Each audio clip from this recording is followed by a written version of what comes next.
Spain is being invaded. Rumors have it that there are, not rumors, but reports are that Morocco has allowed thousands of people. And when I say thousands, I mean like 12,000 an hour. So like up to 80,000 people, mostly young men, military-age men, have invaded Spain. Basically, the town of Ceuta is receiving so many people that the Spanish government has decided that they're going to activate the military. Now, I'm not sure exactly when they're going to activate the military, but that is the rumor going on. The Saudi war is the Saudis have decided that they're going to do some strikes against the Houthis because the Houthis are shooting missiles or drones at the ships that are going through the Red Sea. The WNBA is still reeling from what's her name? Sophie Cunningham. She's talking about trans women and how trans women shouldn't be allowed in women's sports. So we're going to talk about that. And there was a school shooting.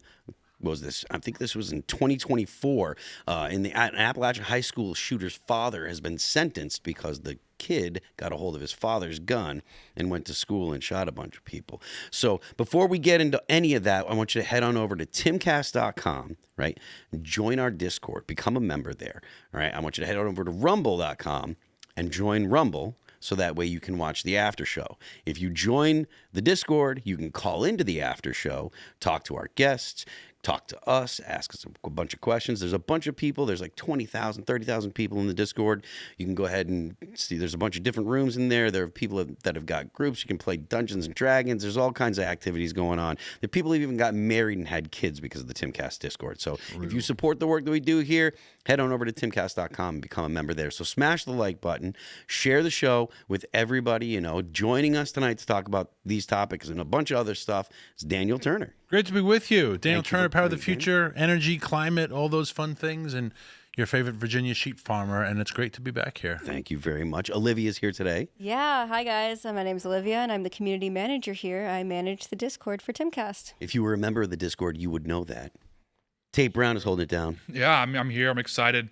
Yeah, the Saudis going after are they going to go after the blowfish next? Come on, guys, see, we're getting the show rolling right away. That was good. Also here, Daniel, thanks for coming. It's always a pleasure. Let's get into the news, Phil. From NBC News, Spain deploys military to Ceuta after thousands of people breach Morocco's border and at least 9 die. The head of the Ceuta regional government called for Madrid to declare a national emergency, warning that migrant reception centers were overwhelmed. Ceuta, Spain will deploy its military to restore order at its border with Morocco and Ceuta after thousands of migrants streamed into the tiny Spanish territory, with at least 9 dying in the attempt. The announcement comes after local authorities in Ceuta have asked the central government in Madrid for reinforcements to manage a border crisis that had been building up before boiling over on Thursday, with large crowds of people breaching the border fence. Spain's government said Thursday that it would send the armed forces to help the civil guard to maintain security in the city of Ceuta. It also announced that Spain's Prime Minister Pedro Sanchez will join Interior Minister Fernando Grande Marlaska and visit Ceuta Friday. The situation is absolute chaos, and if you've been looking at X at all today, that's all my feed is. It's just hordes of dudes coming into Ceuta, Spain. The situation is absolute chaos. Rashid Sibi said, ahead of the association that represents Spain's civil guard officers in Ceuta, who police the border, told the Associated Press, it's not possible to give precise numbers, but there are thousands of migrants crossing, he said, adding that the border had totally collapsed. We talk about the border here in the U.S. a lot, right? We talk about the Biden administration and how they essentially had an open border, how they even fought with the Texas government. Tim's played the video of a forklift or basically an articulating tractor with forks on the front, just lifting the fence, lifting the razor wire, so that way the people that were crossing the Rio Grande could just wade on over and come on in. This puts that makes it look like a trickle. The videos that I've seen are just it's hard to imagine that any country, any government would say this is acceptable to allow this many young men into our country. Yeah, and I haven't seen a chick or a child in any, and like you said, my feed of X since maybe noon or 2 o'clock this afternoon has been nothing but videos of this posted from multiple sources. I have yet to see an image of an old person, a female person, a child.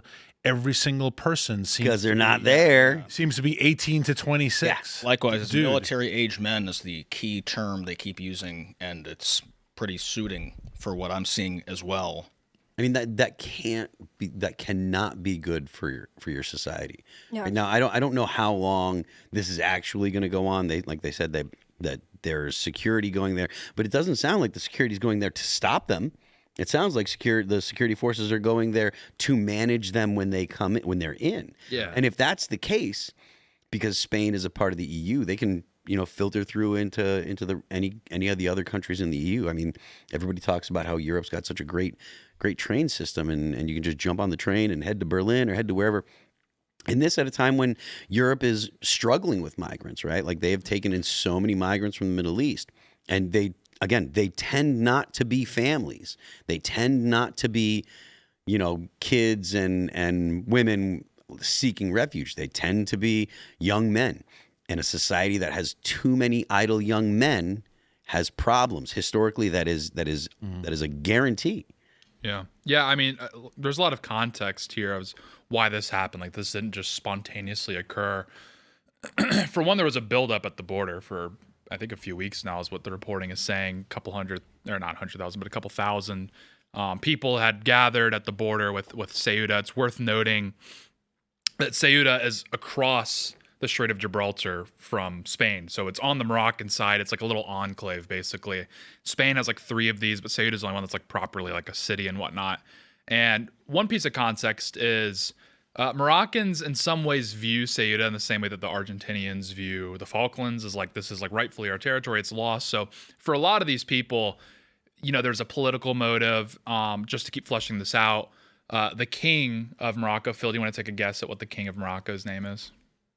Pedro. It's Muhammad. Muhammad. That was going to be my guess, was Muhammad. King Muhammad VI, they have this thing called Throne Day in Morocco, and it actually, I think, was yesterday. And per tradition, on Throne Day, is the king will issue royal pardons to a lot of people. So there was about 2,000 pardons that took place over the last 2 days. So the timing's a little interesting there. Granted, we saw a surge I saw some estimates as high as 60 to 70,000 people surge across, likely around 20,000, which for a city like Ceuta is still insane. But that's the Moroccan context. But that's what a lot of people are maybe speculating happened. I think what's more scandalous here is that this is what led up to this. The context in Spain that led up to this raid happening is the Supreme Court in Spain last week issued a ruling that prevents summary returns of sea crossings, right? So if they intercept a boat that is attempting to land in Spain, previously they could turn them away, just deport them, send them back home on their way. Now they have to take the boat, take them in, process their asylum claims, because that's their right or whatever. But all that actually did was just ensure that if you arrive to Spain by sea, you can stay pretty much however long you want.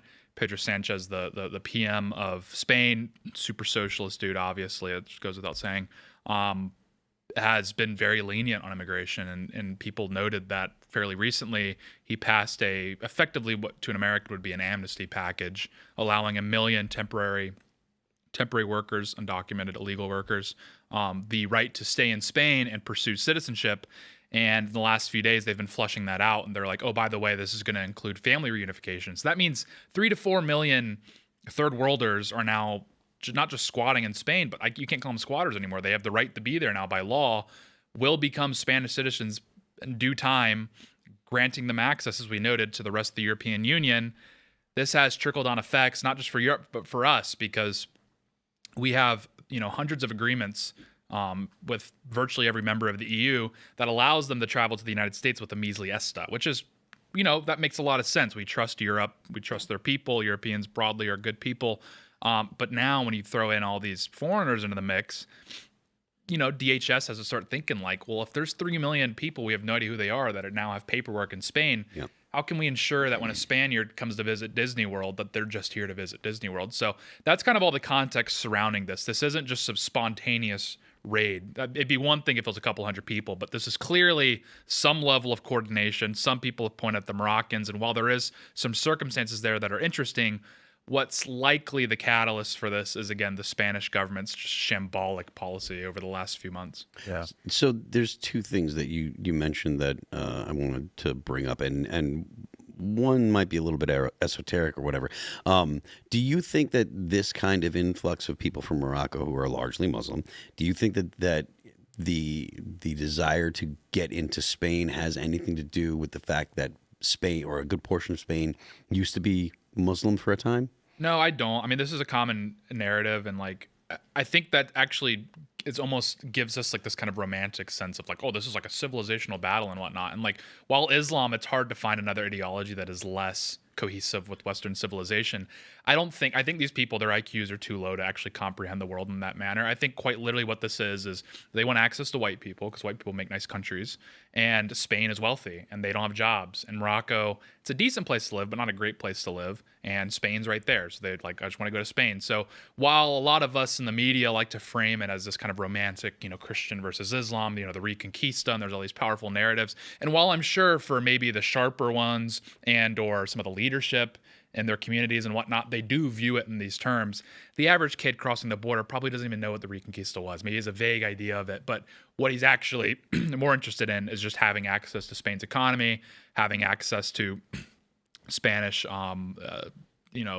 social programs, and for them it's primarily just about access to white people. I don't think that, like, I wouldn't challenge any of the ideas, but it does make for, at least the way that it sounds, it would make for a compelling narrative. You can get to Spain and they have all this it's a wealthy country. Yeah. You'll be able to get social services, you'll be able to do this. It's a nicer place to live than where you are now, and it used to be ours. So you have the right to go there. Because it makes for you mentioned the fact that maybe they're not the sharpest guys out there, but at the same time, if they're not all that sharp, they're easy to persuade. Look, this is yours, actually. Well, and I think what's interesting there is that probably is part of like the broader narrative, because like Mexicans have this narrative with the United States. California, they'll say like, oh, we didn't cross the border crossed us. It's like, actually no, these states were all like 95% American until like 50 years ago. So it's like, no, you actually crossed the border. Although there were some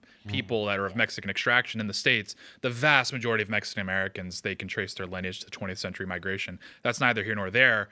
That is true, that is one narrative, and that is something that they're aware of and they'll state. But the primary reason they came to the United States is because it's the United States. Same with these Moroccans. While I'm sure that might be a secondary thing, the primary reason they're coming here is because it's Europe and they live in Morocco. The further evidence for this is there were people from sub-Saharan Africa that were part of this raid. While some of them may be Muslims, a lot of them are Christians, at least nominally. And their motivations are probably the exact same as everybody else that was participating in the raid. When people come to Britain or France or Germany from sub-Saharan Africa and they come from Christian families, their motivations are the same. While Islam does add a propensity to violence because of like religious reasons, again, the primary reason they're coming here isn't to like settle some historic blood feud score. The primary reason is because those are nice, wealthy white countries and we want access to them. So we're going to go in there and breach it. And irrespective of the religion, it's primarily just because their countries suck. Yeah, I've seen just a few minutes ago, I saw some videos on X. There's already some fires that are starting in Ceuta, and the young men are already being rambunctious. The least surprising thing you could have said. There's process crimes that I've always been fascinated by process crimes. We would go back, it was summertime, right? And so you go back to summer here just a couple years ago, and we would see these caravans start to mobilize in Panama, right? And they would say there are now 15,000 people and they are marching to the Texas border. And we would see this, and you always wonder, like, well, this is a process, right? Someone's feeding them. Someone's organizing that. When we have these crazy teen takeovers, which are bad, it's 100 kids who are all on instant messenger saying like, hey, we're all going to meet at this place at 8 o'clock. It's easy to organize. When you have 15,000 people in Central America, harder to organize. When you have 80,000 people in Moroccan border who all knew to be there at the exact same time, harder to organize. And I'm always fascinated by the processes. When you said that there's probably without, they're low IQ guys, they're not doing this for historical reasons. They just know to be here at this time and we're going to get in. How do they know know that, right? Like, how does a 22-year-old kid in Morocco who probably is illiterate know, hey, I got to be at this location on this day at this time because they will get me into Spain? Those are the forces that are at work, that whether it's on our border, on their border, in the EU, those process crimes. It's the same thing when I think of again, I'll say the word process crime one more time because you guys love it. When I think of the Biden DOJ, when they were like, hey, we're going to put all the people who go to Latin Mass on a terror list. Yeah. Like, people sat around a table like this and they were like, all right, so Phil, you're in charge of this church in Arlington. And okay, Phil's writing it down. Like, that was a process. And I always wondered, like, who orchestrated that first meeting? Like, hey, everybody, we're going to meet at 8:00 on Thursday to talk about Latin Mass. Who organized this first meeting of the caravans to say, hey, everybody, Tuesday at 8, we're going to start the next caravan, or the Morocco, invasion in Ceuta. So processes always fascinate me because there are evil forces behind it. Yeah, and that's where I do think there probably is an ideological component to the organizers of this, because to your point, and there's no way that these kids have the capability of even figuring this out.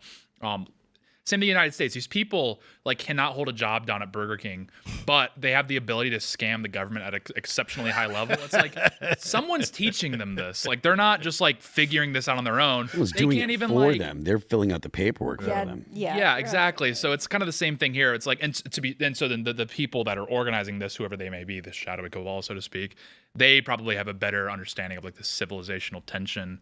And it doesn't help that virtually every institution in Europe that would have ordinarily been a check on this sort of thing, that would have been a source of national pride, promotes this. Like in Spain, historically speaking, the Catholic Church was this sort of national sentiment, this romanticization, but it was also this very uniting institution in Spain. Like, you can't really talk about the story of Spain without talking about the Catholic Church. Well, what's the Pope up to? Bob Prevost. Well, he's heading on July 4th. He's an American by all accounts. And on July 4th, he heads down to Lampedusa, which is the beachhead for all migrants coming into Europe. And he does this lecture about how cruel, Europe and America is being to migrants, and how these parties who literally just say, I don't know, maybe Germany has the right to exist, or maybe France has the right to exist, how they're evil and completely out of lockstep with, Christ-like values and these sorts of things. So it's when this institution that historically was literally, like I said, you can't really separate Spain from the Catholic Church, all of a sudden converted into this boomer NGO. There's no checks on this whatsoever. Where are the Spaniards going to look for any sort of protection, any sort of counterweight to what their government's up to? Because every institution that historically safeguarded and shepherded the Spanish people, not just the Catholic Church, but various other institutions, are promoting this. So it's where are they supposed to go? Vox, the insurgent right-wing party in Spain, they can't crack 20% in the polls. So it's I really feel, I hate when American commentators just dunk on Europe, because first of all, they have all the same problems we have. Slightly different procedure, but all the same problems. Secondarily, there's very based right-wingers all over Spain. They're just disenfranchised, and as time goes on, furthermore because of migration. So whenever you're attacking Spain that does have some sociological quirks that we discussed before show, but when you're attacking Britain or Canada or Australia, keep in mind, a lot of this is being thrust upon the people by the exact same institutions, figures, ideology, etc.,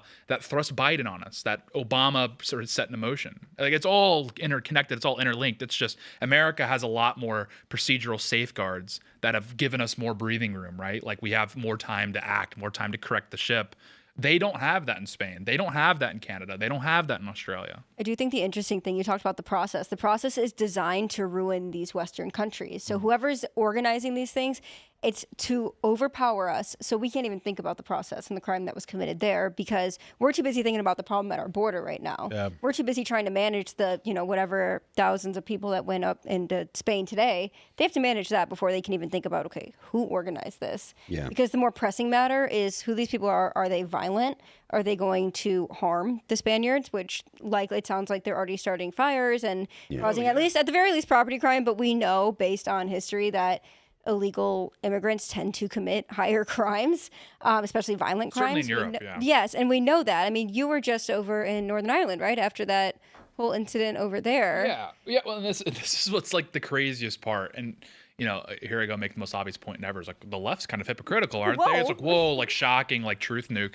But what's so remarkable about specifically Britain, because this is what I'm familiar with, because all their correspondence is in English, so I understand it, is you can say grapes have gone up God. like 500% in the United Kingdom over the last 2 decades. And the British government, the level of gaslighting where they're like, this new generation of British youth out of nowhere have just decided to start graping everyone. It's like Diddy parties left and right. That's like the official narrative from the British government, when it's like, okay, what's more likely? Like a bunch of young English boys like watched one Andrew Tate reel and then they all turned into like these like, psycho Diddy party people, or the people that came from incest land 20 years ago are sort of behaving how you would expect them to behave. What's more likely there? What do you think is contributing to this rise and it's the same violence thing against women? here, where they're like, why are more young girls getting killed, and why is it now not safe to go and run as a young woman in a college town? Well, it's not because the men that were born and raised here have gotten any worse. They haven't. I know the feminists love to say that. Oh, it's always the men. It's the men. They're the same ones that say it's, what is it called? Like, I don't even know if I can say that on YouTube, but empathy, right? Having too much empathy to the Suicidal empathy. Can you say that on here? Yeah, Okay, I don't know what the rules are. Having suicidal empathy to the point where now they're literally killing young white women primarily. Yeah. And they're like, but where they came from, like, feel bad. I don't feel bad because that's my own self-preservation. That's like, no, I don't feel bad about that. And that's what I think Europeans should be doing. More of them should be doing. But you're right, they're all hypocrites. Well, the most vocal people that are the ones that are discussing this stuff, at least in public. They're the ones that are the most most outwardly empathetic. Yeah. Most of the women that I talk to, they're like, hell no. Yeah. They're like, I don't want to deal with this. I don't want to feel like I'm worried about my safety or what have you. But the people that become activists and make a stink and are the ones that are out protesting and making a bunch of noise, those are the ones that are the people that with the most suicidal empathy for lack of a better term. I mean, I saw it in college a lot. Whether it be you or all the women in my life, Right. they're like, hell no. Yeah. It's going to be interesting what happens with this invasion. If it's just phase one, if it intensifies, it probably will intensify, because at least the UK has the luxury of being an island, so there's a little bit of a border. But I mean, in 2000, when the EU was finally formed, and it was a big deal on that January 1st, 2020, January 1st, 2000, when the borders were all shut down, and you cross borders in European nations now, and they don't even have the booths anymore, right? Like you go from Italy into France. Switzerland still has all of theirs. I mean, Swiss never played games, but traveling throughout all of Europe, like there is no border. Like there's just a line. Like when you cross from West Virginia into Maryland, right? There's just welcome to Maryland. So if you look at this now and you are France, if you are Italy, right? Giorgia Meloni, I think you have a tweet there that she's trying to push back to say this is a huge problem, the Prime Minister of Italy. If Italy's like, all right, we don't want this. Okay, you got the boot, right? So that's a start. Lampedusa obviously is a huge problem because they come in by boat. But you've got France, you've got Austria, you have huge borders that now don't even have the booths anymore to shut down your border. Yeah. If you're France, how do you shut down the border along Spain? It used to exist. You tore it down in European solidarity. It was great in 2000 because we thought we were all Europeans and we all want to get along, and the communism is dead. We're all European brothers. And now it's like, holy crap, where the hell did our border go? You can't build it back. Yeah, the first time that I went to Europe was in 2005, I think, 2004 was the very first time I went. And it was a surprise that, they were like, oh, we're going into France tonight. Do I have to get up thinking the bus is going to get to the border? They're like, no, it'll be fine. And you do that all over Europe. You just bounce from place to place. We were playing festivals and we go from show to show to show. No, never have to get up. Again, like you said, the only time you have to get up is if you're going to Switzerland. You have to get up and kind of show your face. Swiss are laughing. He who laughs last Swiss. Right, the Swiss are laughing their asses off. Like, good luck. Even the UK's cooked because, like, in this instance, because even if they had the willpower to shut down channel crossings, which we've seen reporting that Burnham's asleep at the wheel, go figure. Yeah. If you've ever been to Ireland and Northern Ireland, it's the same thing. You don't even realize you just crossed on Northern Ireland. There's nothing. You could take the train and they're like, oh, next stop you're in Northern Ireland. You're like, wait, what? So it's like Ireland's in the EU. They're in the Schengen zone. So it's like even the United Kingdom vulnerable. There's just so many touch points where this is a security nightmare. Yeah. Ireland has, and Dublin, they have a TSA pre-clearance insofar as ICE, Customs, Border Patrol, whatever you want to call it. CBP has an outpost in Dublin. So when you fly into Dublin and then you're connecting to the United States, you can pre-clear in Dublin. Which is awesome. Which is awesome. And you land at your domestic terminal in New York and you don't have to go to sit in the line at JFK. You just walk right off the plane. Starts to call into question that, like, who's staffing CBP in Dublin? Are they going to be dialed in? Like, it's this is the unfortunate thing about living in this globalized world that we live in, which I think there's a lot of benefits of. I'm generally skeptical of, but I'm willing to admit travel's a lot easier now. It's fantastic. That's great, etc. Are we returning to this world now where, it's going to be very difficult to cross into these countries? Because again, you just can't, if you can't trust Spain, if Spain just completely falls apart, they completely melt down security wise, then if you're Germany, if you're France, if you're the United States, the United Kingdom, all of a sudden you're saying, well, we can't let these Spaniards come here visa free, or if you're in the Schengen. But you can't trust Spain because we can't trust California because they gave 50,000 non-speaking illegals commercial driver's licenses, right? And they are killing people nationwide, and it's like, so we can't trust California, let alone Spain. Exactly. So how can we possibly trust? The Northern Irish border. I was there last year. The only reason why I knew was not even the border is so bad. Waze on my phone detected that when we crossed, it went from miles per hour to kilometers. Oh yeah, because the Brits still use miles per hour. So my phone knew that I was in Northern Ireland, but there wasn't a sign anymore. Oh, I know. It's crazy. Welcome to So it's insane. There was just something that made me remember. But you mentioned we can't possibly trust Spain. No, and can't possibly trust them. It's so alarming. And I've had Ann Coulter on my show a few times, and she had my favorite quote. It's a very simple quote, but it's so true. Is like, you get immigration under control, everything else corrects. Yeah. With if you fix immigration, everything in your life gets easier. I was on the show today, and I was talking about all these, like, we talk about the macro, right? Like, oh, they're going to come and like slime me out or something, like a migrant. But when you think about like the little ways that like life is just slowly getting worse because people that have a completely different understanding of the world are here, a very obvious one that it didn't even click with me. Have you noticed on the roads recently, you're seeing a lot more student driver stickers? Yes. Yep, and I know what that all is. the time. The reason why that's happening, not all the time, it is true that people are getting their licenses later in life, so that's part of it. But if you see that and you pull up next to them on a stoplight, take a look, it's going to most likely be an Indian person in their middle ages. And the reason that is happening is because, and shout out to San Pelly Enjoyer on Twitter, Alex is his handle. He was talking about this, is a lot of people from India who scam a lot, it's their thing, whatever. That's just reason to have immigration restriction. They have realized that if you set up at your home a driving school, you can now log all those miles that you've logged in your car and write that all off at the end when you're filing your taxes. You go to Harris Teeter to get your groceries. That was I did a student driving course for someone. So you can write that all off. And then now, because you have the student driver sticker on your car, if the cops ever pull you over and they're like, well, what's your deal? And you give them registration and you're registered as a student driving course or whatever. You just say, well, we're not on, I'm not doing one right now, but I still got the sticker on the back. It's like little stuff like that. Just now we can't trust student drivers, because it used to be you see someone with a student driver sticker and you're like, oh, this poor guy. We've all been there. Give them a little grace. They're nervous. They're anxious or whatever. It's like, we've all been there. But now I see them. I'm like, this guy's probably just scamming. Like, he's probably scamming the government. The same thing is another one when you're traveling in the airport. Once again, it's Indians. Go figure. If you notice that there's far more people boarding, at the beginning, before all the, Sky Alliance, military, whatever, they let the disabled people board. You were on my group thread. We were talking about this earlier today. You were on my group thread. Maybe, because I know what you're going to say. That's where I'm going. Exactly where I'm going is, the disabled board first. All of us can agree that's great. One of my favorite things about the United States is that we're quite accommodating to the disabled. And I think it's actually a beautiful thing. Call me a libtard or whatever. It's like they have a rough go at life. The airport's horrible. So cut them a little slack. Let them board first. Help them with their bags. It's great. This is what makes Americans awesome, is we're very conscientious people.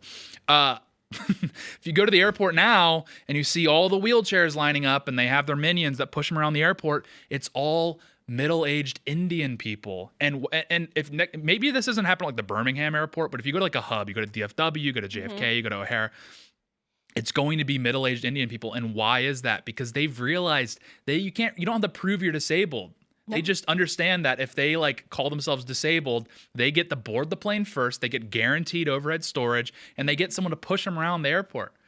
It's like little stuff like that where like now we can't trust the, people like using the disabled thing. And it's, first of all, it hurts the people that are actually disabled. And secondarily, it's just eroded another institution. A third example before I give the floor back to everyone. Go Tate. John Doyle pointed this out. The great John Doyle from Blaze. You got to go check out his show.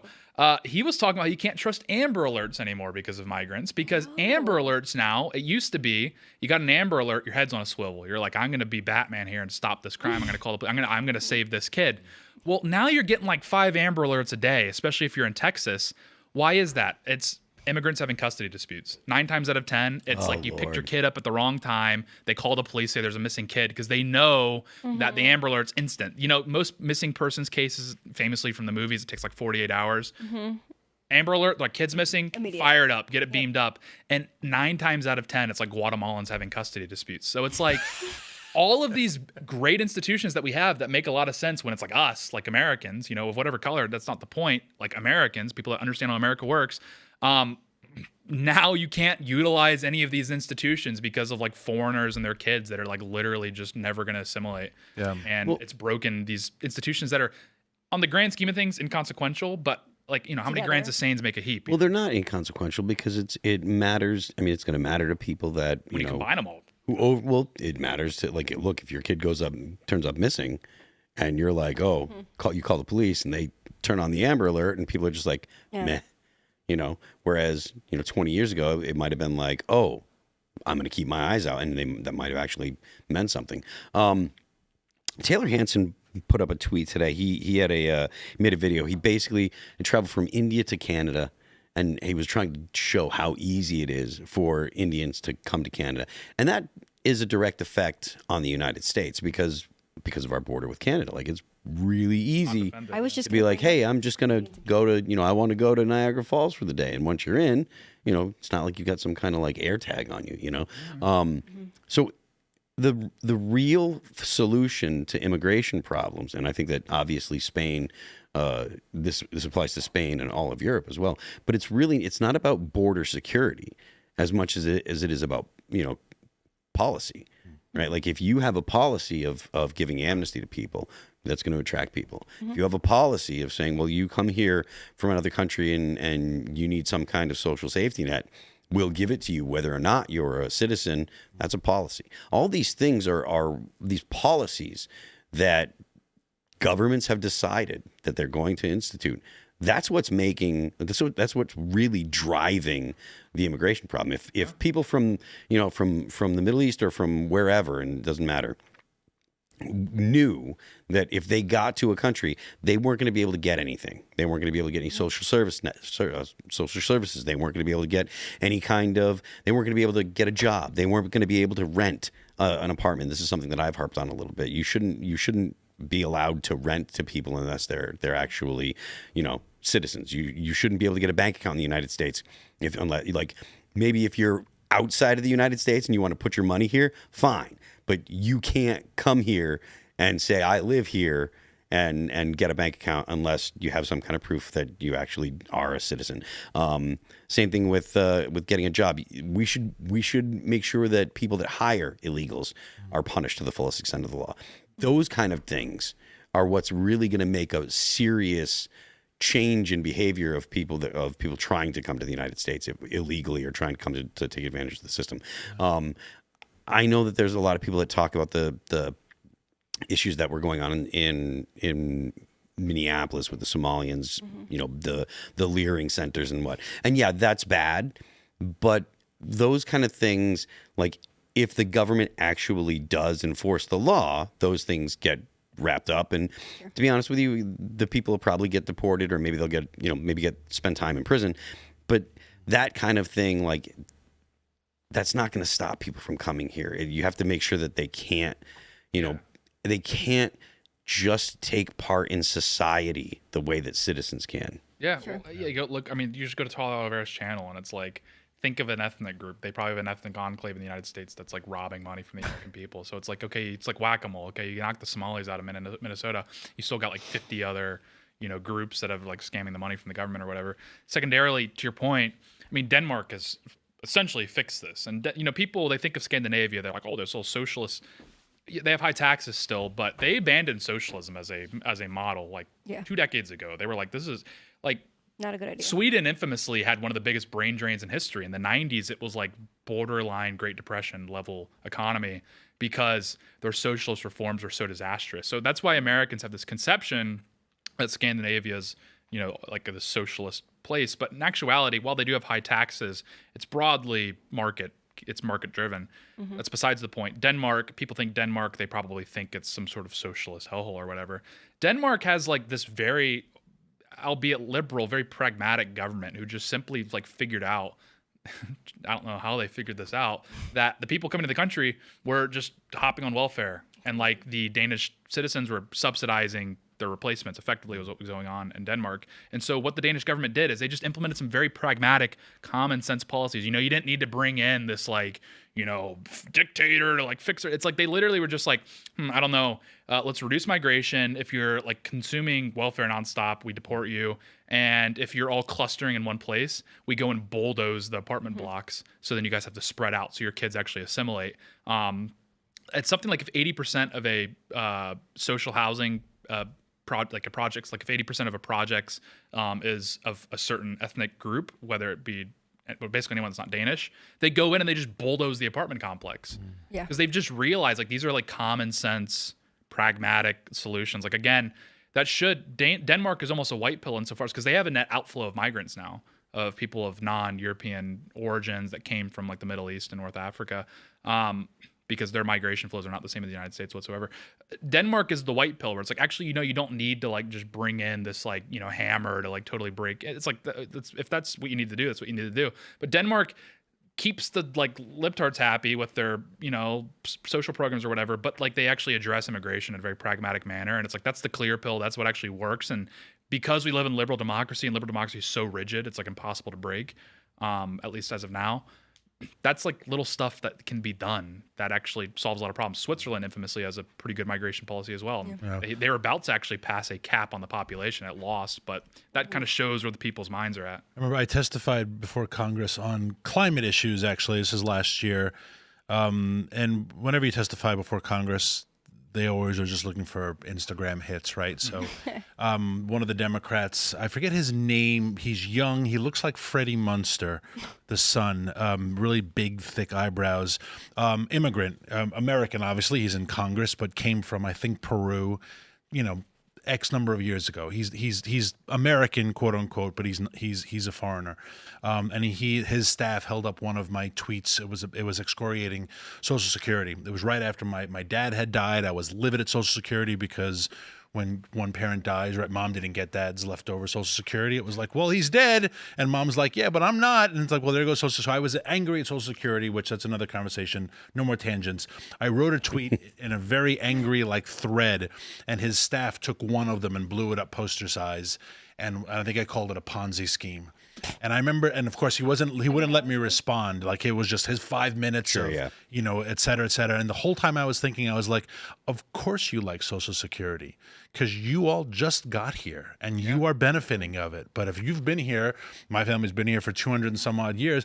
If you had been here before the damn system was even implemented, all you've done is pay into it.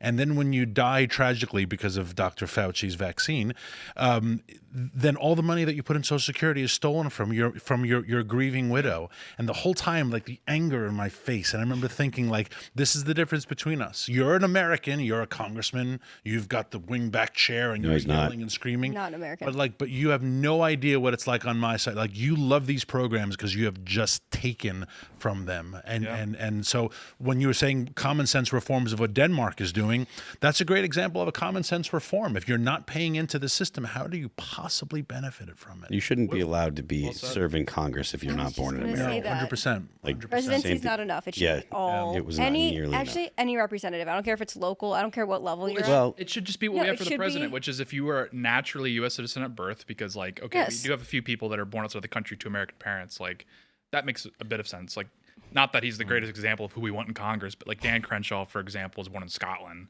but his parents were just working in the oil trade. That's why he was born there. Like military families, that's very common. Yeah, so it's like John McCain was born in Panama, right? infamously. Like, of course. Ted Cruz won in Canada, but it's like as long as you infer U.S. citizen upon birth, that's like. That seems like that's how you can't be president if you don't fall on it. So why should it you be able sense that to Congress any different? You mean like Pramila Jayapal, who was born in India and raised in Indonesia and came to the United States like 14 years ago and sits there and just screams at us? Zoran Mamdani was just gonna say Mamdani. was born in Uganda and came here 8 years ago. Just the other day talking about reparations and being, again, like 10th generation New York City, even though I'm a Virginia gentleman now, talking about our guilt in slavery. He's like, as New Yorkers, we are all guilty. I was like, who the hell is this we? First of all, is we? Hello? And as an Indian Ugandan, you're more of a slave owner than any of us were. Tell him. Yeah, absolutely. Why did great-great-grandfather died with the New York Brigade trying to end slavery. So, wait, why did your family leave Uganda again? Did you guys just pack up and leave? Why did you leave Uganda again? Can you remind me? Yeah. We are guilty. The audacity to say that kind of stuff is one thing, but look, I mean, like, he does not represent like America at all. No, but he represents the new New York City. He makes it very clear. So everyone's like, he didn't assimilate. I'm like, you've been to New York. He assimilated perfectly. That's kind of the problem. That is like, New York. Yeah, a new batch of immigrants are assimilating to like the slop. That's the problem. Actually, the problem is that Zoran is very well assimilated. Like, you can find him. He's a dime a dozen in Queens right now. Half of Queens is foreign born, by the way. This is what they call the UKification of the world, where what you see in London right now, you see in New York City, you see in Toronto, you see in Melbourne, like in Auckland, like all over the Anglosphere, increasingly so continental Europe as well. Zoran is actually like, yes, clearly not an American in any meaningful way outside of his accent. But at least when he's speaking on camera. But for a New Yorker today, obviously not like a proper New Yorker, but like a New Yorker, paperwork New Yorker, dime a dozen. They're everywhere. You watch that Subway Takes guy on Instagram. I've seen it. It's like he's talking to like this could have been the mayor like every single time. You're like, oh, okay, well this guy's clearly actually his constituency is him. Is the people that got here yesterday and are now lecturing Americans on reparations. First of all, New York City didn't even want to be in the country in the first place. In the Revolution, they were a loyalist hotbed. That's neither here nor there. They abstained, right? Or they voted present at the Continental Congress. Yeah, they were one of the last people to get on board. We're still on the fence about New York, let alone the Civil War. Right? Yeah. So yeah. All right. Well, we're going to jump to this story. Saudi Arabia is preparing for war with the Houthis, which I didn't know they weren't at war prior. They've been at war. I thought 10 years. I thought they were already at infamously. war. Well, they've been shooting missiles and stuff at the Houthis for a long time. Anyways, from The Guardian, Saudi Arabia prepares sea and possible land offensive against Houthis. Yemeni sources say Saudis concentrating forces for what could be an attack in central Yemen. Saudi Arabia is preparing for a major military offensive against the Houthis by sea and possibly by land in central Yemen.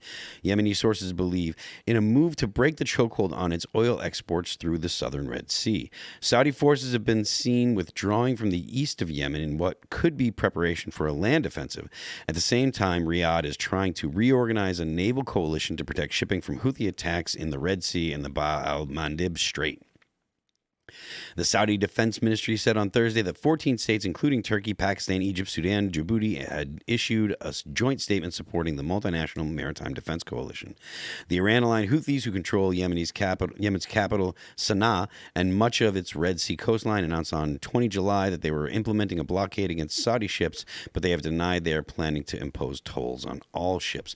This has been going on for a long, long time. You ask any libertarian, and apparently there's some kind of genocide of Yemenis genocide in Yemen by the Saudis, actually by the United States, because the United States is always the bad guy. Yeah. It's by the United States, but being carried out by the Saudis. It's not actually a war with the Houthis, causing problems or whatever, but this stuff about the Red Sea, right? Like, this could become a significant issue, right? It's one thing to block the Strait of Hormuz because it affects the Gulf and it affects the rest of the world because of oil and stuff, but it's only the Gulf. If you block the Red Sea, then all traffic has to go around the Horn of Africa, and that makes a 2-week trip or I mean, it makes a 2-day trip into a 14-day trip or something like that. Yeah, and the Iranians play the Strait of Hormuz because they pretend it's theirs, right? Because it's so, but they have no claim to the Red Sea whatsoever. These countries all really don't like each other very much. I mean, they're not friends. They're not friendly. This is going to escalate, I think, tremendously. Mostly because their only asset is oil and gas. Right, these are not diverse economies.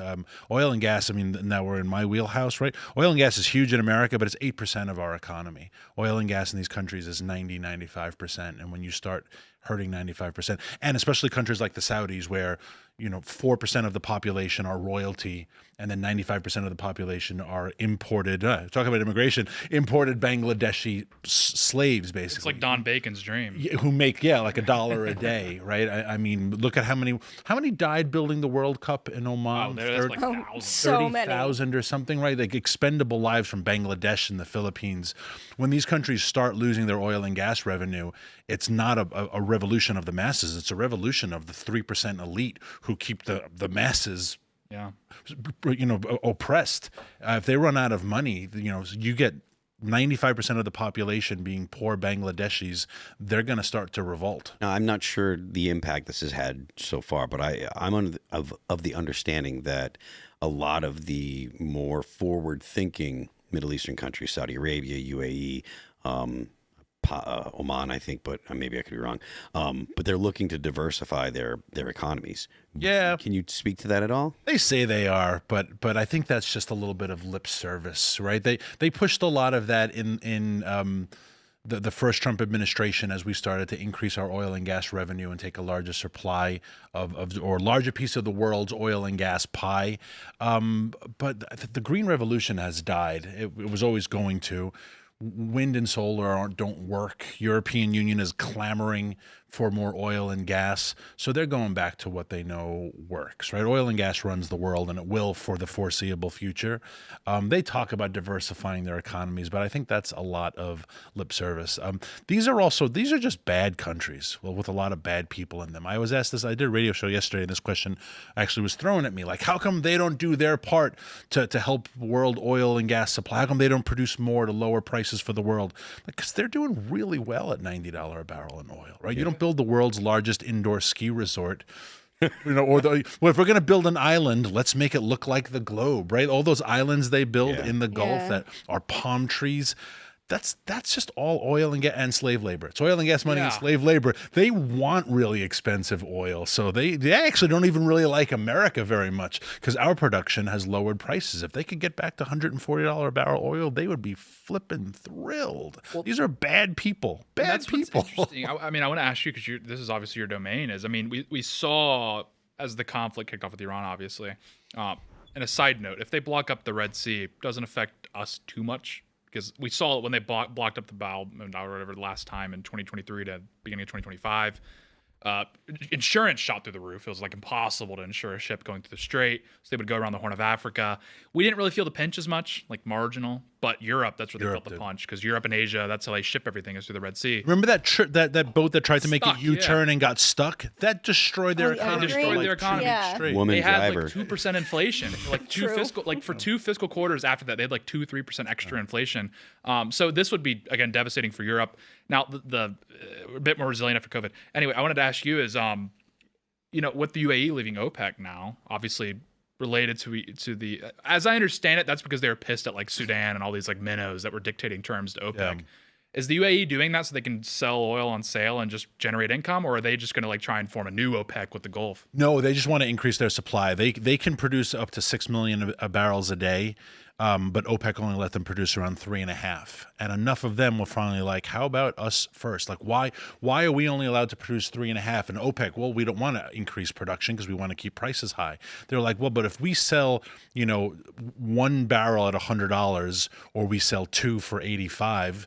Let's sell 2 for 85, right? And so that the math is volume, and that's what makes America, I should say America writ large, because the Canadians I would put in there, and even Mexico, we sell our oil and gas. Our profit comes on volume, not on price. Right. The Middle East, it comes on price. And so they are saying like, let's increase volume and we'll be even more wealthy. And OPEC is just this evil bunch of fat, awful folks that live in Vienna. Very true. Yeah. Right? Why the hell have they get to dictate our terms? Well, that's what's so fascinating. Seeing the new crop of like OPEC cabal leaders is they're all like educated in like Switzerland and stuff. It's fascinating. And they put on their gear for the cameras. Yeah. And then they go to France and they're doing blow and they're banging hookers and getting and stoned. And it's like, oh, but a lot. Then they put on their garb. It's like, oh no, this is the bed sheet on. Very, very proper. Like we're good. Like these are bad flipping people. Oh yeah. I said on the radio show yesterday, I was like, well, there goes my chance at getting an ambassadorship, right? Like I despise these countries. There goes our every fiber Sudan of my vacation. being. Yeah, exactly. I excoriate Americans who go there. And people are like, oh, we're going to go to Dubai for 5 days. It's like if you said in 1992, like, we're going to go to Johannesburg, they'd be like, what about Mandela? Right? These are like slave nations. Like, Dubai is so cool, man. A, you can't drink. So how cool could it possibly be? And B, like, Don't you just go to Bahrain for that? because Allah cannot see over the bridge, right? I remember that when I was over there. Like, Allah cannot see over the bridge. It's true. It's just awful countries. But it's just awful interesting. people. Well, and yeah, I went to Qatar again, the connection, and I was like, okay, I'll do the day where they like pay you to be there for a day. And so technically, I've been paid by Qatar. I think That's where the allegations came from. It's actually been you this whole time. You have to register with Farah now. Yeah. And I like that you pronounce it Qatar because there's always like that one bro who's like Qatar. I'm like, relax. We're saying Deutschland now. Like when they started saying Kiev, it used to piss me off. It drives me up. Come on. I say, I'm like, yeah, it's just ridiculous. But when I went there, that's what I noticed. I was like, first of all, where are the Qataris? I'm like hanging out with all the Bangladeshis, and they're like fun because they're just miserable. So they were just like, oh, someone that like talked to me. This is awesome. But yeah, it was like depressing. Secondarily, I'm just wondering because I'm like, if or when we mop up this Strait of Hormuz situation, is energy not going to be on discount for a while? Because like the Emirates and the Qataris going to be like, finally, like we can finally get this crap off our docks. I mean, it dropped before round 2 of, or are we in round 3 or 4 of this skirmish? I don't know. But 67. 3 weeks ago, 4 weeks ago, it dropped to $67 a barrel. Right. Gas prices were starting to fall. Gas prices are going to take 4 or 5 weeks longer. But I mean, now it's back up to, higher. But it will drop so damn fast because exactly that. We have such this glut that we have to just get to market. So because I noticed that like Taiwan, it's something like their 90% of their energy is LNG, but now Qatar shut down. They don't want to pay the Aussie premium, so they're just like rerouting to get oil. I'm like, with all these buyers now, I mean, surely no OPEC, extra buyers, it's going to be like a renaissance. It should be, and it should boom economies worldwide. And you asked where are the Qataris? They're all in Knightsbridge in London. Yeah. And talk about now full circle of that and assimilation. I remember reading, and I actually went to see it when I was in London, of one of the Qatari Emirates or Emirs or whatever their title is, who owns a row house in this street in Knightsbridge in London.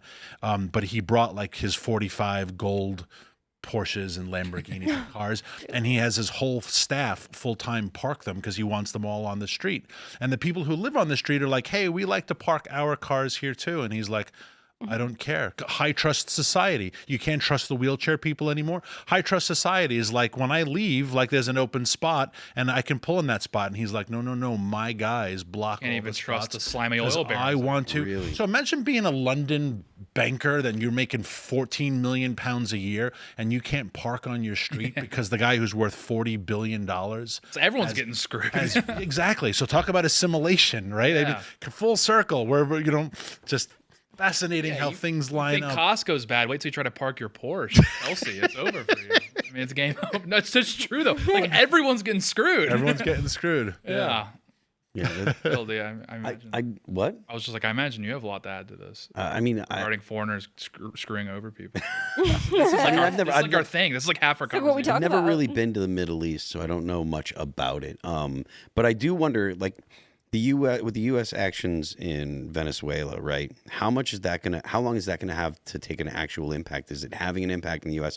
I know the U.S. is a net exporter now, right? Yeah. So how much can the U.S. do to Tate's point? How much can the U.S. do to get LNG to Taiwan? How much can the U.S. do to sell our oil and actually,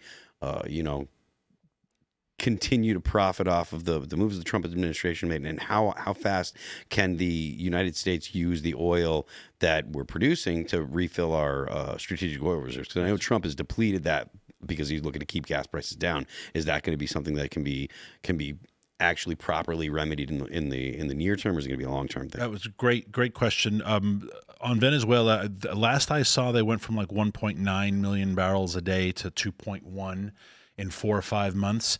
In any other economy, that would be cataclysmic. But there's so much happening in oil and gas markets that it's kind of a blip on the radar, and that's unfortunate. There are 5 companies that are operating in Venezuela. They'll get that to 5 million barrels a day, but it's going to take a year and a half, 2 years. So it will have a huge impact, but it's going to take a little while. Strategic petroleum reserves, when I did Jesse Kelly's radio show the other day, we got asked this question, and I said, if I were a guy, if I were a person, girls too, if I were a dad especially, I would go to Home Depot and buy 5 or 6 or 7 5-gallon gas tanks, and I would fill them up. Because if we get the bad hurricane, and I don't want to scare people, but if we get the bad hurricane, the Katrina, again, that does real damage to the Gulf, we don't have strategic reserves anymore. Biden depleted most of them in 2022. We haven't filled them up. We've depleted a little more since. You get 3 days of oil and gas shut down. Remember the Colonial Pipeline got shut down. They thought it was a Russian cyber hack a couple of years ago. It was 12 hours, and it was flipping chaos. Yeah. Especially in this area, in the D.C. suburbs, it was insanity.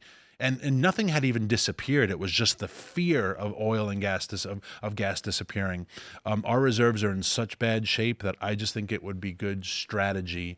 You're not going to need to drive to grandma's house, but if they get a hard hurricane in Carter's beloved Texas and the Gulf is shut down for 4 days, you just want to get to the grocery store, right? You need to be able to take your kid to the ER if necessary. You need to do whatever happened as a dad or as an adult you need to do. And that was the advice I gave the show. There was a little bit of silence, and they were like, that's pretty serious. Like, yeah, it is. But like, we have to be honest. The strategic reserves should backfill. That's what we did in Katrina. Like, oh boy, bad hurricane. But don't worry, guys. We have 900 million barrels a day. We have 5 months of oil and of gas supply. We're fine. No one nervous. We don't have that anymore. And I would be nervous in hurricane season. Granted I have a farm, so I have a lot of gas on hand. If I were a normal dude, I would go to Home Depot this summer and have 30 gallons of gas in the garage. What is it going to cost you? It's I'm not worried gonna cost about you a lot of where am I money. going to put 5 gallons of gas? I live in a one-bedroom apartment.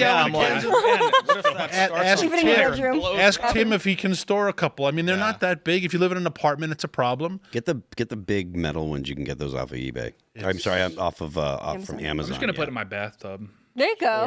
You don't need to shower anyway. I got an electric car that I can get around in. That's could be your advantage right there. As long as I've been calling you guys gay all these years. It's good. It turns out. And you survive the apocalypse. Hey, Joke's on you. All you have to do is get in my car, and we'll go for a quick spin, and you'll be impressed. Is it the Chevy Volt? No, it's a Tesla Model S. The Leaf, right? The Leaf. Yeah. Remember that one? It's like a roller skate. Yeah. Those little tiny narrow ones. Literally one of the fastest cars on the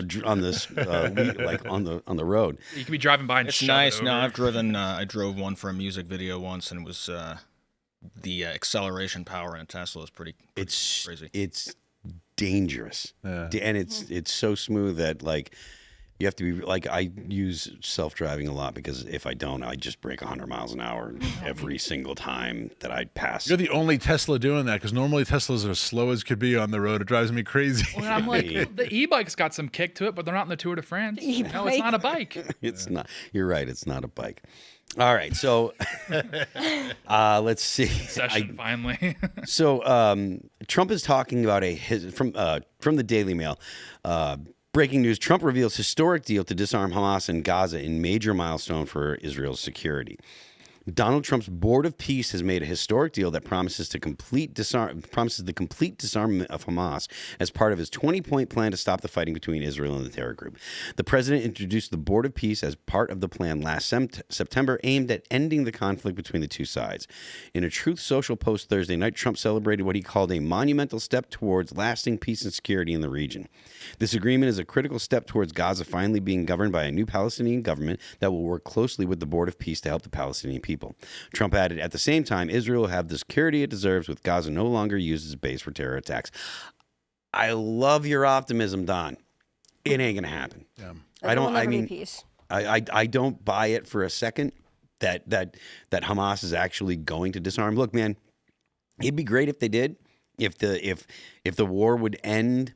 If at the very least, if the war would end, so my mentions would stop being full of people that are complaining about it, just for a selfish reason. Because look, man, I'm not Israeli, I'm not Palestinian. I don't really care. Haven't you heard we're all paid? We're by all Jews, Palestinian. We are all Palestinian. Get the F out. My eyes off of Rafa for 5 minutes, and then all they started roughing up on me. If you're you can be Palestinian all day long. Just know that I'm armed. Yeah. Oh, God. You know what? I was told that we're paid by the Jews. Tim, I don't care about it. And so yeah, it'd be great. I want the war to stop just so people can shut up about it. You know, but I mean, look, there are wars going on all over the world all the time. There's tons of people being slaughtered in Africa like every day, and you don't hear about it. It's not something that's you guys both jumped on your phone like, oh, let's find a war to talk about. All three of you guys, but like it just doesn't really affect me in my day-to-day life. And I don't think that like I said, I love Donald Trump's optimism. Yeah. But announcing this like, oh, it's going to be great. Come on, you're going to end up with egg on your face because the Palestinians are not going to, or the Israelis, maybe they'll break the ceasefire. Someone's going to throw a rock and some IDF guys and be like, blam, you know, like that happens all the time too. So I feel like this kind of stuff, if you're like, get it done and then talk about it. Like actually get it done and then talk about it. Just saying it is one of those things. And Trump's done this, right? He has these grandiose ideas. And I love that. I love that he wants to have, you know, peace in the Middle East will never happen, but ending this conflict would be great. I love that he has those ideas, but it makes us all look kind of stupid if he says it, it doesn't happen. And people are like, oh, well, Trump said, it's like, okay. Yeah. And ironically, you were saying people are always talking about like, oh, free Palestine, but they don't talk about the Christians getting genocided over in Africa because they don't actually care. What Nicki Minaj talked about it, and she got absolutely just like shunned by half her fan base. Mm-hmm. They don't care about that. They care about what the media tells them to care about, right? Like, does Israel and Gaza affect me? Not in the slightest. It also doesn't affect the same people who are crying about it in America. They're just crying about it because that's what they're told to cry about. So I Googled, and don't look this up, the fun question for you. As you were saying, like there are lots of conflicts going on in the world. According to the Red Cross, how many are they tracking distinct armed clashes worldwide? What would be your base? What would be your guess? Armed conflicts. 400? 130. 130. So name, besides Ukraine, Iran, and Gaza, name another, and you're absolutely right. The storage wars. Shark wars. There's the crab fisherman wars. Right. 130, and we focus all of our attention. I mean, just today I saw some senator walking down the hall, and there were the people screaming behind them about the Gaza and Palestine. Like, you talk about getting paid. Name one of the other 27 conflicts. Who the hell cares about those people? No one does. Big part of the reason, well, so there's two big major reasons, and one has some crossover, the other one doesn't. In the U.S., the left is totally consumed by the oppressor-oppressed narrative. They're also consumed by the colonialism narrative. And they look at Israel as a colonial power. They think that it's all Europeans. They're all Ashkenazis. They're all Europeans that went and they stole this land from the native people, blah, blah, blah. And then there's also people that think that Israel controls the world or just hate Jews, right? Yeah. And those two narratives kind of do have some crossover in the left and right. But the real one that's driving a lot of the stuff that you see, at least on the left, or everything you see on the left, it's all oppressor-oppressed narrative. It's all post-colonial theory. It's all, anti-colonialism. It's all, Israel is a colonizer of Palestinian. It's Palestine. Blah blah blah. They ignore the history with it. Everything, the world started in 1948 or whatever. Some of the more thoughtful people will talk about the Zionists before and the events leading up to the formation of Israel. But for the most part, it's just like, well, it's colonial, so it's an extension of the West. It's just like America. And for people in the U.S. to buy into that, especially if you're not like a leftist, there are people that do kind of make that same argument. If you're buying into that, you're buying into their whole deal. You're buying into the United States is not a legitimate country because it was stolen from the natives here. You're buying into all of it. So giving them an inch at all is absolutely a terrible thing to do for the United States, because eventually they will start focusing on you. Yeah, that's a great point. Well, I think the more fascinating element of this story is the Board of Peace, which is funny because we already had like the Institute of Peace or whatever, which didn't really do anything. So then Trump just like took over the building and then renamed it the Donald J. Trump Institute of Peace, featuring the Board of Peace, which is awesome. But Headlining. What's interesting, it's like a residency. It's great. It's like Vegas. What's interesting is the Board of Peace. Like a lot of these like international observer organizations are like really critical of the Board of Peace because they view it as Trump's attempt to roundabout the United Nations. As you should. Yeah, as you should. Don't get me started. So this is why I like support it tactically, because like, why not? Why not try to settle this? Now, here's where they had a problem. So the mediators for the Gaza peace plan was Egypt. It was Egypt, Turkey, and I can't remember the third country that was involved. It was another country, but they were like somewhat normalized with Israel. The problem is, well, Israel and Egypt kind of like a blood feud, and then Israel and Turkey like hate each other. Like Israel calls Naftali Bennett was on TV the other day. He was like, Erdogan is like Hitler 2.0, and then Erdogan is like, oh, Israel's like this den of jackals or whatever. So like these two countries hate each other. So the problem was like we basically brought like all of their like civilizational enemies to the negotiating table to negotiate this peace deal. Israel already was like pissed off about it, and then the second problem was Trump did come up with the peace plan. So he's like, okay, if the UN were to broker a peace deal in Gaza, they would send a peacekeeping force in, right? This is what you would do. And, UN peacekeepers are completely inept. That's a whole nother conversation. Once again, goes back to India. I don't know why this keeps happening. Anyway, the Board of Peace peacekeeping plan, it was like Kazakhstan, Kosovo, Rafah, which we've all seen in the news. Guess who's in charge of Rafah? Indonesia. So it's like countries that can't even like keep their own territory stable are now like tasked with somehow generating a peacekeeping force to send to Gaza to like monitor the situation, I guess. And in all fairness, they were kind of willing to do it. They were like, you know what? This like improves our standing on the international stage. The UN is a total disaster, so the Board of Peace like might as well give it a crack. Donald Trump supporting it, so it's going to like potentially get some backing.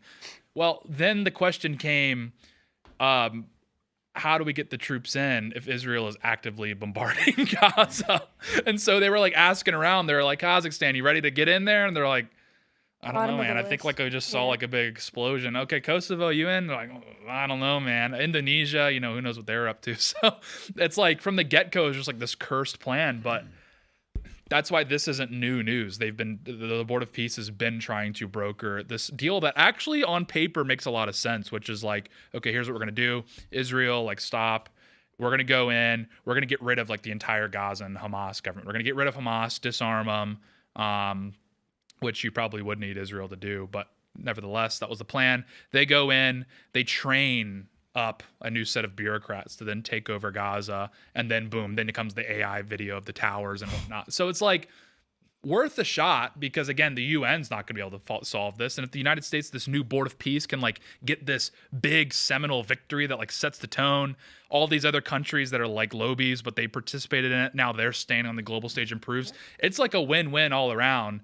But that initial problem comes with like, again, you're dealing with a region of the world where these people are like literally engaged in like ancient blood feuds. I mean, like it goes like Jacob and Esau. So that was the problem. But I tactically support this attempt, because again, that would be awesome to just completely circumvent the UN. And you know, it kind of goes back to all the right people were mad about the Gaza plan. You know, same thing when the MOU came out and like all the right people were mad. You know, you had like Mark Levin, he was infuriated. You also had these like pro-Palestine, you know, protesters. They're all mad. So it was like all the right people were mad about it. It was the same thing with the Gaza peace plan. You know, all the right people were mad about it. But then it comes down to like, well, how do we actually, you know, in good conscience send a bunch of, you know, Kazakhstanis in there to like try and, you know, monitor the situation? They're just going to get roughed up. The problem is that the very first bureaucrat they train who has good intentions, we'll just call him Mohammed. Mohammed will be the new minister for the interior in Gaza. Yep. And no matter his good intentions, his first night home, his house is going to blow up. Yeah. And then who's going to take his place? Like, I'm not taking his place. Radical. And there goes that. Because they're incapable of peace. Yeah. It'll never happen. It's nice. I agree with you 100%. Like, we applaud the president. We applaud the effort. Of course, the world wants peace, but they don't. It's vaporware. They don't want peace. Gonna happen. And they don't know there's a peace plan in the process because they don't want. And look, you can blame. They want war. You can blame whichever side you want to blame. Sure. If you don't like Israel, you want to blame the Israelis. Blame the Israelis. You don't like the Palestinians. Blame Hamas. I don't care. But neither of them want peace. No. Well, the clear pill is that the British should be put back in charge because the last time that region was at peace, the British were in charge. No, So it's like give it back to the Italians. Let Rome. Yes, let the Romans have it. That's a good idea. Yeah, see- I like that idea. That's the clear pill. Is like, you know, reject the false dichotomy, embrace the third option. Is like, let's just put one of the colonial powers back in charge. And there's a degree of unironicness to that because I was listening to Eric Prince. I can't remember what show he was on, but he was talking about like all these third world countries, and they were like, so why does, like, for example, you know, the Central African Republic, why do they commission a PMC to come in and like handle security? And he was like, because they crave the prosperity that like Western style government provides for the people. And he's like, this is a much better solution. It's just like, not in like a neocon, like let's just bomb them and like rebuild the country. It's like we can use like certain institutions to go in and then just like stop the bleed at the source. It's like just provide security for these people. So that's why I'm kind of unironic. That's like, I don't know, maybe like bring back colonization would like just settle the whole matter. I mean, I'm with you on the hating the UN thing. Anyone that knows me knows that there's probably no one that hates the UN more than I do. Like, Yeah. Like genuinely, I hate the UN. And I think this all actually goes back to the UN, at least for 1948. They're the ones that created the mandated borders. And now here we are all these years later, and they're still fighting over it. They were never going to create anything. They tried to do like a compromise, and it wasn't working. And they were like, okay, I guess we're going to just scrap that, whatever. But again, then they're like, oh, we'll send in a PKO. To what? Like, hurt the children and the women? Because that's what the PKOs are doing now in every place that they're at. The longest running PKO is in Israel and Gaza. It was the first one they created in 1945, and it is still there. And obviously it's not keeping any peace, not maintaining any peace. They go in after it. They don't even like create peace. And everything the UN does isn't legally binding anyways, unless it's the Security Council. But who's on the Security Council? Who are the 5 people that can veto? The Security Council. If it's on the Security Council, it's only legally binding because of the United States, Russia. Exactly. Nothing Russia, gets past China. the Security Council. Exactly, No, because because it's China all and US are on conflicting. the same board. Yeah, we just veto China. Which is why the despite them, UN and China vetoes Oh, the I United hate States the just UN. despite the U.S. Exactly. The UN, it's like they'll, you know, pass the stop kicking puppies, you know, Resolution. and Yes. everyone's like, Oh my seems gosh. like a good idea, and then you like read the subtext, and it's like, by the way, the United States is going to pay for the puppies. Yeah. No, that's, And then we vote that's against it, and then exactly- everyone's like, wow, the United States is so evil. Why would they like want to kick puppies? And it's like, dude, first of all, like, The UN is so Kick the- ineffective. Kick the UN out of New York. send Actually, them just get off rid to of the UN in general. we Just- like send them to nationalize the UN and No, then, no. and then use it as like an extra like tool in our tool belt to just like dominate the rest of the world. We don't instead need of it. instead of This is the countries. problem. Is like this idea that it's such a like false like libtarded idea that like for whatever reason Mauritius should have the same like say in global ridiculous. affairs as like Absurd. the United States. It's Literally. like, what? We No. all get when one you have vote. North Korea chair the Committee on Rights of Women. Yeah. Like, Yeah, like no, that seems I that's a think good idea. There was right? one that was like, it's like Afghanistan, I think, at one point was like the president for like a month of the Council on Women or something. And I was like, That's you've got to kinda be funny, kidding me. Like, you've got to be kidding Shows you what they think of women. And I mean, look. That's in a weird way, like based, but not for the right reason. For your all the wrong reasons, but it's based. I did Model UN for, at least 10 years. And I actually taught at a college level Model UN. That's why I hate it so much, because I know how ineffective it is when I taught it to people. Like, if it was one of my friends and he put Afghanistan in charge of like the Women's Rights Committee, I'd be like, that's the funniest thing I've ever heard. But the fact that it's like liberal bureaucrats doing But it, it's like, not wouldn't let me really go the into game that of one. risk, right? This is real. This is like right. real stuff. Yeah, It's then not they're a like, board we're gonna game. just like circumcise women. I was like, is that possible? Is that even something How do you do that? Oh, they figured it out. Ooh. Your point though about like, do we bring back old colonial powers? Paul Johnson, who's one of just the great minds of the last century in British intellectual, love all of his books, but he makes that point a lot, especially about Africa. When were they actually free? Right, we gave them their freedom, at the end of the war and all the demanding their freedom, and now all these colonies are free, but now they live in poverty, rape, destruction, famine. Like, are they free now, or were they free when they were colonies? Tribal warfare. And exactly, and that's the same thing. Like, you're free. Gaza is free, right? It used to be part of Israel, and I remember when Ariel Sharon turned it over, and then people were like, well, we've lived here now for 30 years, and well, now Gaza's free. So how's your freedom going, right? Yeah. It's an important understanding of what freedom means, and colonialism has such negative connotations now, which is kind of funny. But it's only being Americans, we thought colonialism worked pretty well until 1776, until George pushed his luck a little too much. But like we were colonized, and I thought my ancestors did pretty damn well as a result. That's true. And this is by the way, like, this is like the red pill, because it's like when you think about conquest, taking over a country, and then like effectively running things for them. In the modern 21st century context, that's what we did in Afghanistan. So you hear that, and it's like the problem was like neoliberalism, neoconservatism, like functionally pretty similar. It's just colonialism, but with like left-wing principles, where it's like, no, we're doing this for them. Like, we're doing this to like, establish liberal democracy and equality. And they have these like fake elections where it's like, see, look, you can vote for, Mickey Mouse or whatever. It's like, no, colonialism, we're sending in Lord Mountbatten, and he's going to come in and he's just going to like sort everything out for you guys. It's going to be great. Like, dude, like hacking away at sugarcane's a lot better than what you'd be doing anyway. Like, unironically, like that's hacking away at sugarcane or hacking away at your neighbor. Yeah, exactly. It's like, Haiti, you guys used to eat baguettes, now you're eating dogs. It's like a little bit of a downgrade there, Yeah. I'm just saying. So it's like colonialism. Like, obviously, it's probably not going to come back anytime soon. But the 21st century is opening kind of these potential pathways to like a modern iteration of that, where now you're seeing the return of the privateer. Infamously, recently, the Pentagon's issuing like kind of privateering licenses. All of these countries all across the world, across the third world, are having these like security crises. They are commissioning PMCs to come in and clean everything up. So it's like, obviously it's not going to be the same as like London establishing, the East India Company and whatever, and like running everything. But there's going to be a quasi return to that, especially as things continue to like kind of balkanize, as globalism continues to kind of collapse under its own pressure. It's going to open up for ambitious young men who like do want to just like go to the frontier. Dude, the frontier now is like Africa. Like, I was out there for like 5 months, and I'm walking around. I'm like, dude, you could get a squad together and just take over this country. I mean, dude, Mark Thatcher, Maggie Thatcher's kid, he tried it. He got caught at the airport. But you have like Bob Denard. Okay, he's a polygamist, so, that's a hit on him. But we have polygamists in this country, and I think, we nominated one in 2012. And it was great. But Bob Denard, he was like running the Seychelles. Actually, things weren't too bad. He was just like, I don't know, it seems like a fun thing to do. Like, people underrate the benevolence of like a patriot that just like wants to write his name and etch his name in the history books. It's like, dude, a lot of those guys will actually govern in like a very benevolent way, because they want to be liked by these people. They want to provide for these people so they can like achieve greatness. Like, they want to be great. And like Neil Ellis, he was like the famous like Rhodesian bush pilot or whatever. Like, some of the stories he has are like absolutely insane, where he's going to West Africa and he's holding off like thousands of guys in a helicopter. And then now he's just like, I think you can like add him on LinkedIn and just like talk to him. So it's like these guys, these like actual heroes, like walk amongst us, and like the 21st century is rolling around.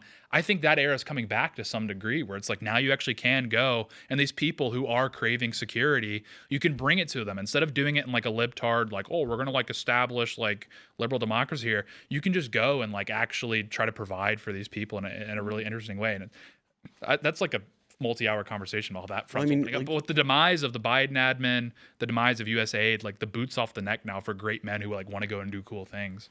Yeah.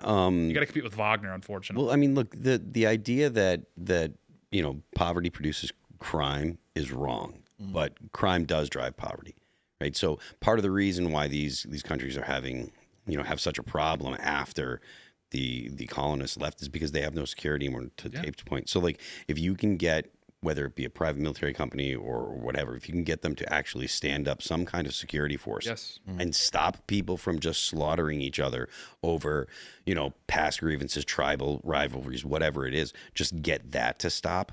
Yes. A lot of the problems downstream from that can get fixed. Then you can have actually have investors from other countries say, you know what, maybe I can go in there and actually invest a little bit. Yeah. Order is the most benevolent thing a government can provide to a society.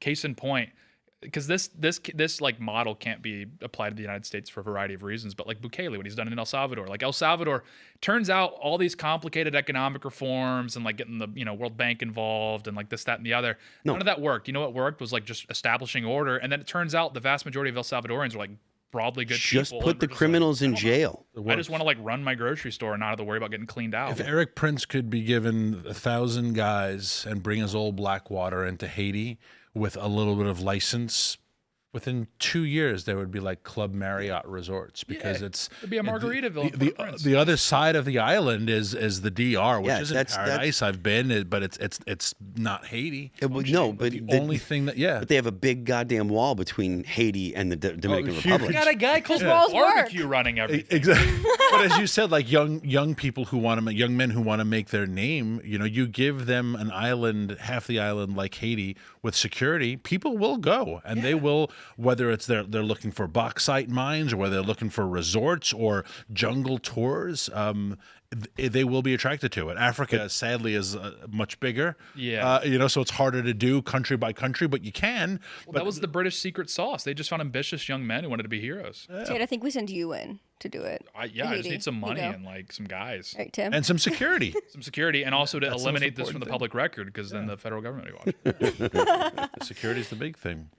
Sure. All right. That's so true. It's like literally, this is like, it's just so inspirational to think that like this is quite literally what the British did. And to be fair, but mainly the British, the secret sauce, ambitious young men.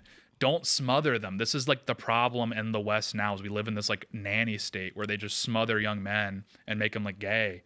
And like actually like gay. It was the blind eye that our presidents turned towards the Wild West. Yes. Saying like, what they're doing probably isn't great, but we don't have an armed forces that can go there, and they're trying to settle. And so, they got to put down the law in whatever way they can. And we still tell tales of those guys. Yeah. And people were like, well, do you know that actually a lot of people were killed? Yeah, I know a lot of people were killed in the process, right? You got to crack a couple eggs and make an omelet. They probably deserve to get killed. Right? Bill. They probably deserve to get killed. That's why everyone loves Tombstone so much, right? They deserve. I'm your Huckleberry. What do you think? Right? John Wayne was a Boy Scout. I think he actually was a Boy Scout, but that's not the point. Not here. John Wayne was everything. I think he was like, and there's a reason, because he like embodied the frontier, even if he wasn't like mowing people down.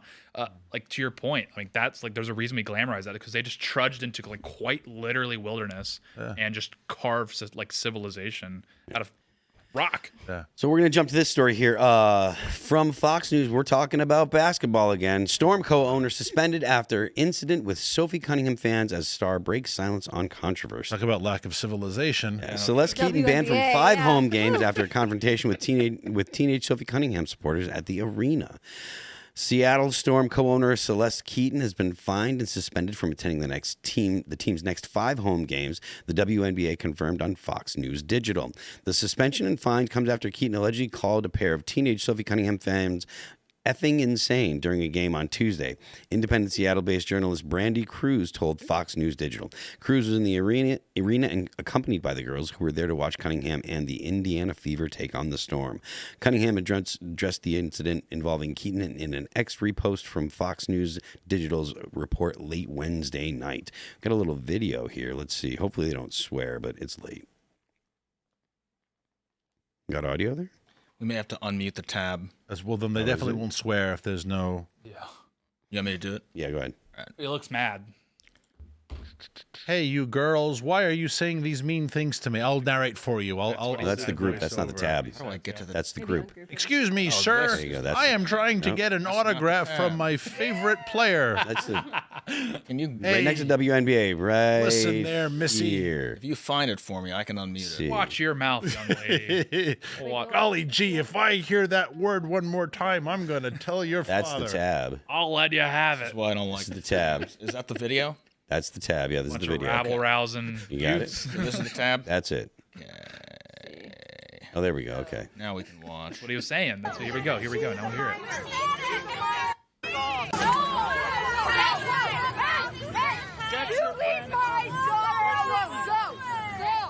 Is it really your daughter? She's a minor.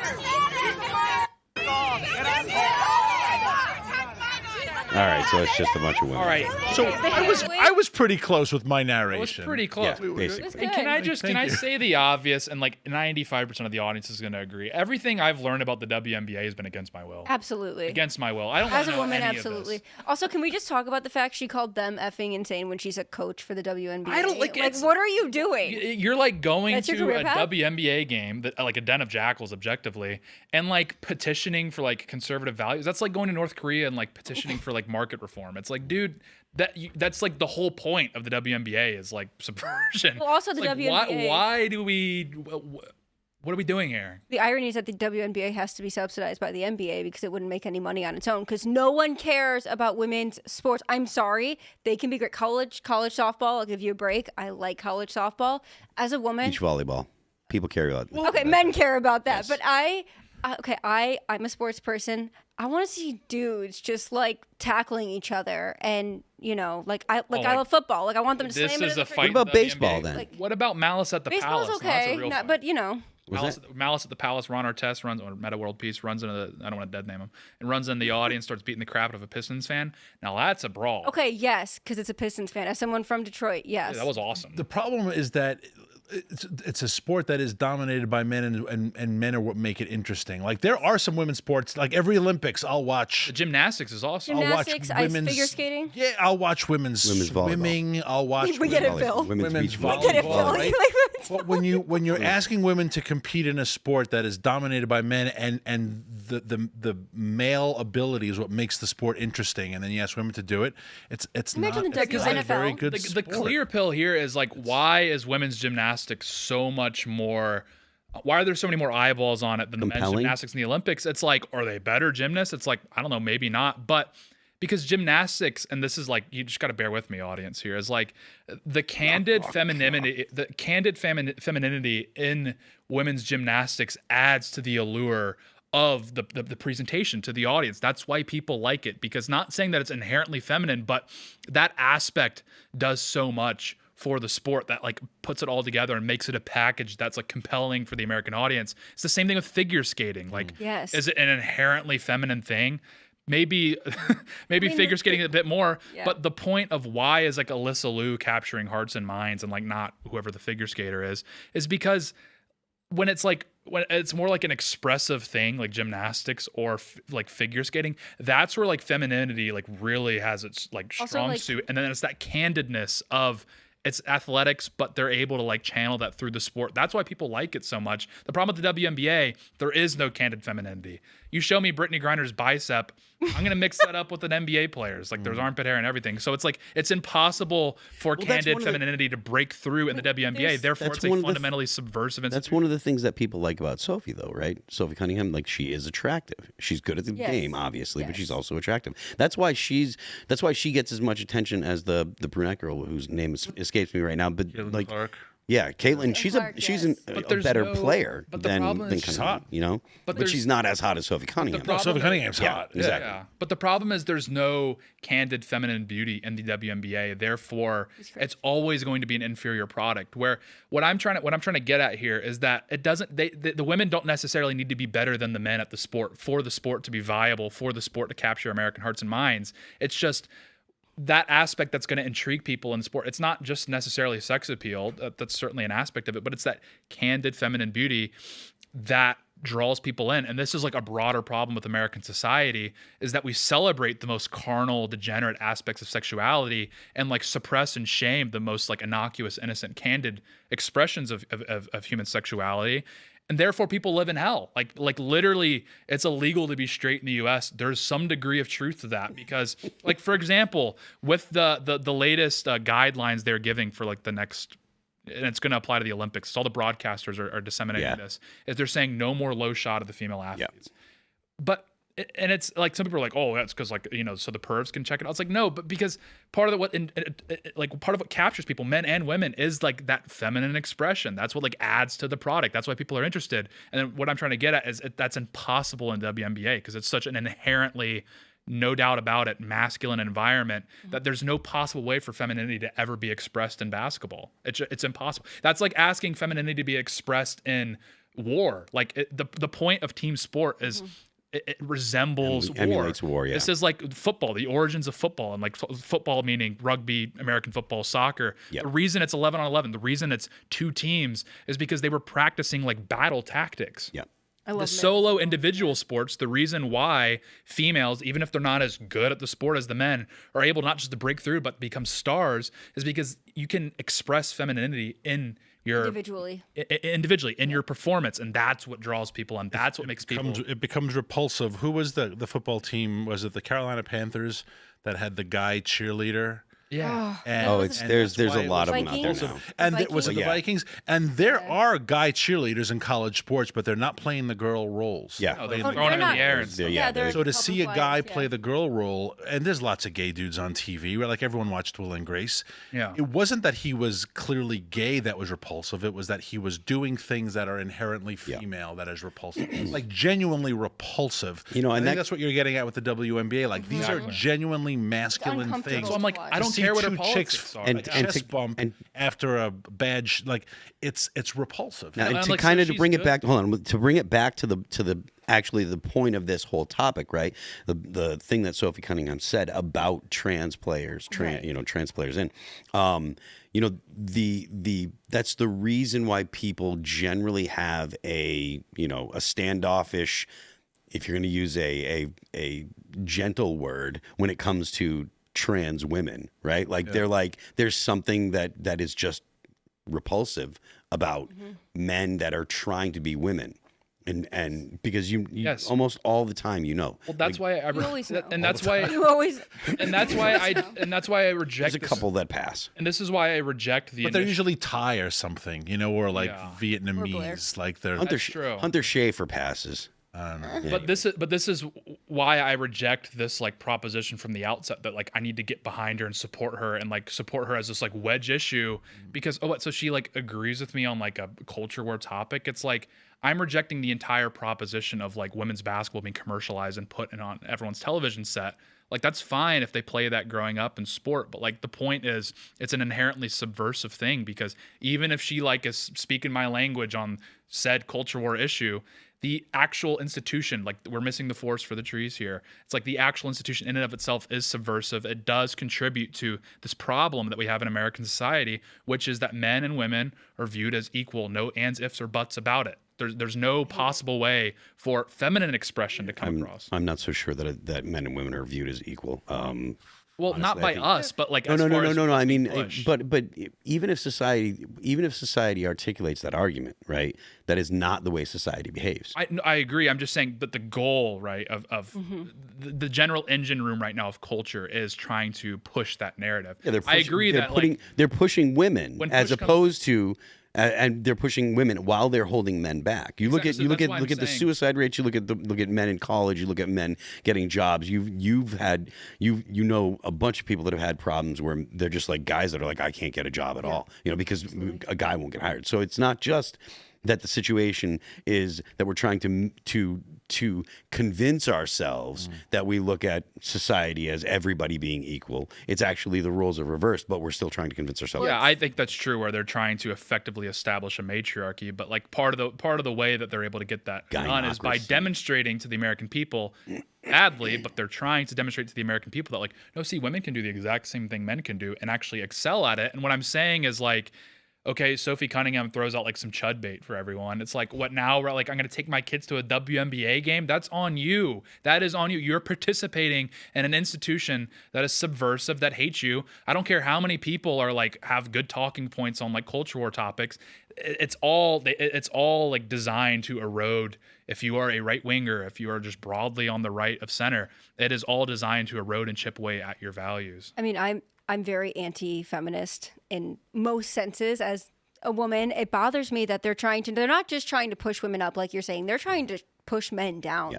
They want men to feel bad for being men, and men shouldn't feel bad. Men are great. They shouldn't feel bad for that. Feminists, and this is broadly a criticism of feminism overall, right? The whole entire push for trying to make society believe that there is actually equality.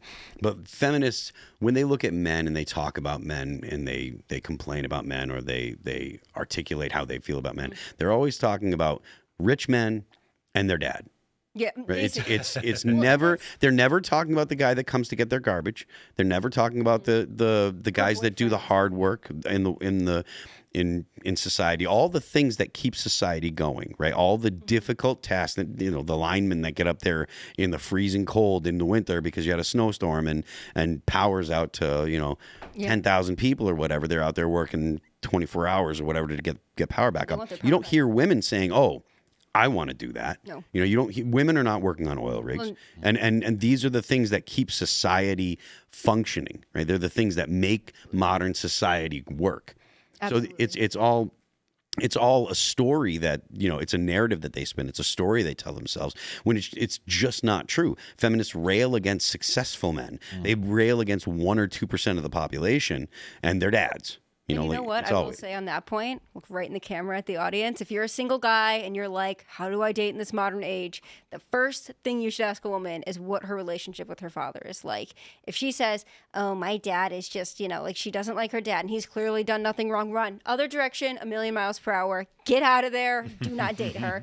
That is going to come back on you at some point. That's the best advice I can give any guy, is that she should have a very good relationship with her dad. My dad's the best. Or if she doesn't know her father. But that's different. That's different. But like just hating your dad for being a dude is like, you can tell normally when they're talking about it. Like they're not like, oh, my dad like left when I was a kid. Like that's different. But when they're like, oh, well, my dad just never home. Just it's like, oh, he's out working and providing for you guys. Oh my gosh. But now you envy though, that envy that you were just talking about of and hatred for successful men, which is envy.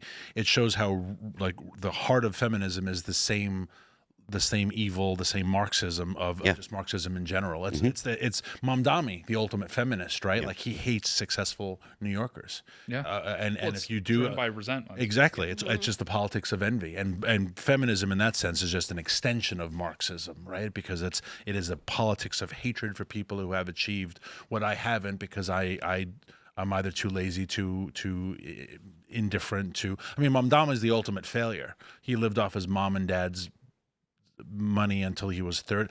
Talking about 35-year-old men who have done nothing. Very mad of him. And then ran for office because it was easy to do, and he knew enough liberals would be like, oh, I'll vote for the guy with the Star Wars name, and now he's the mayor of New York with no accomplishments. He's importing this Mediterranean work environment. Exactly. I mean, ultimate. It's the same as the feminist who has 45 PhDs, who hates that person, who has never accomplished anything. It's the politics of it. They hate men, successful men, and they hate women who embrace being feminine. They hate women who want to have families. They're like, oh, you want kids? How dare you? You're putting every woman down by wanting to go have kids.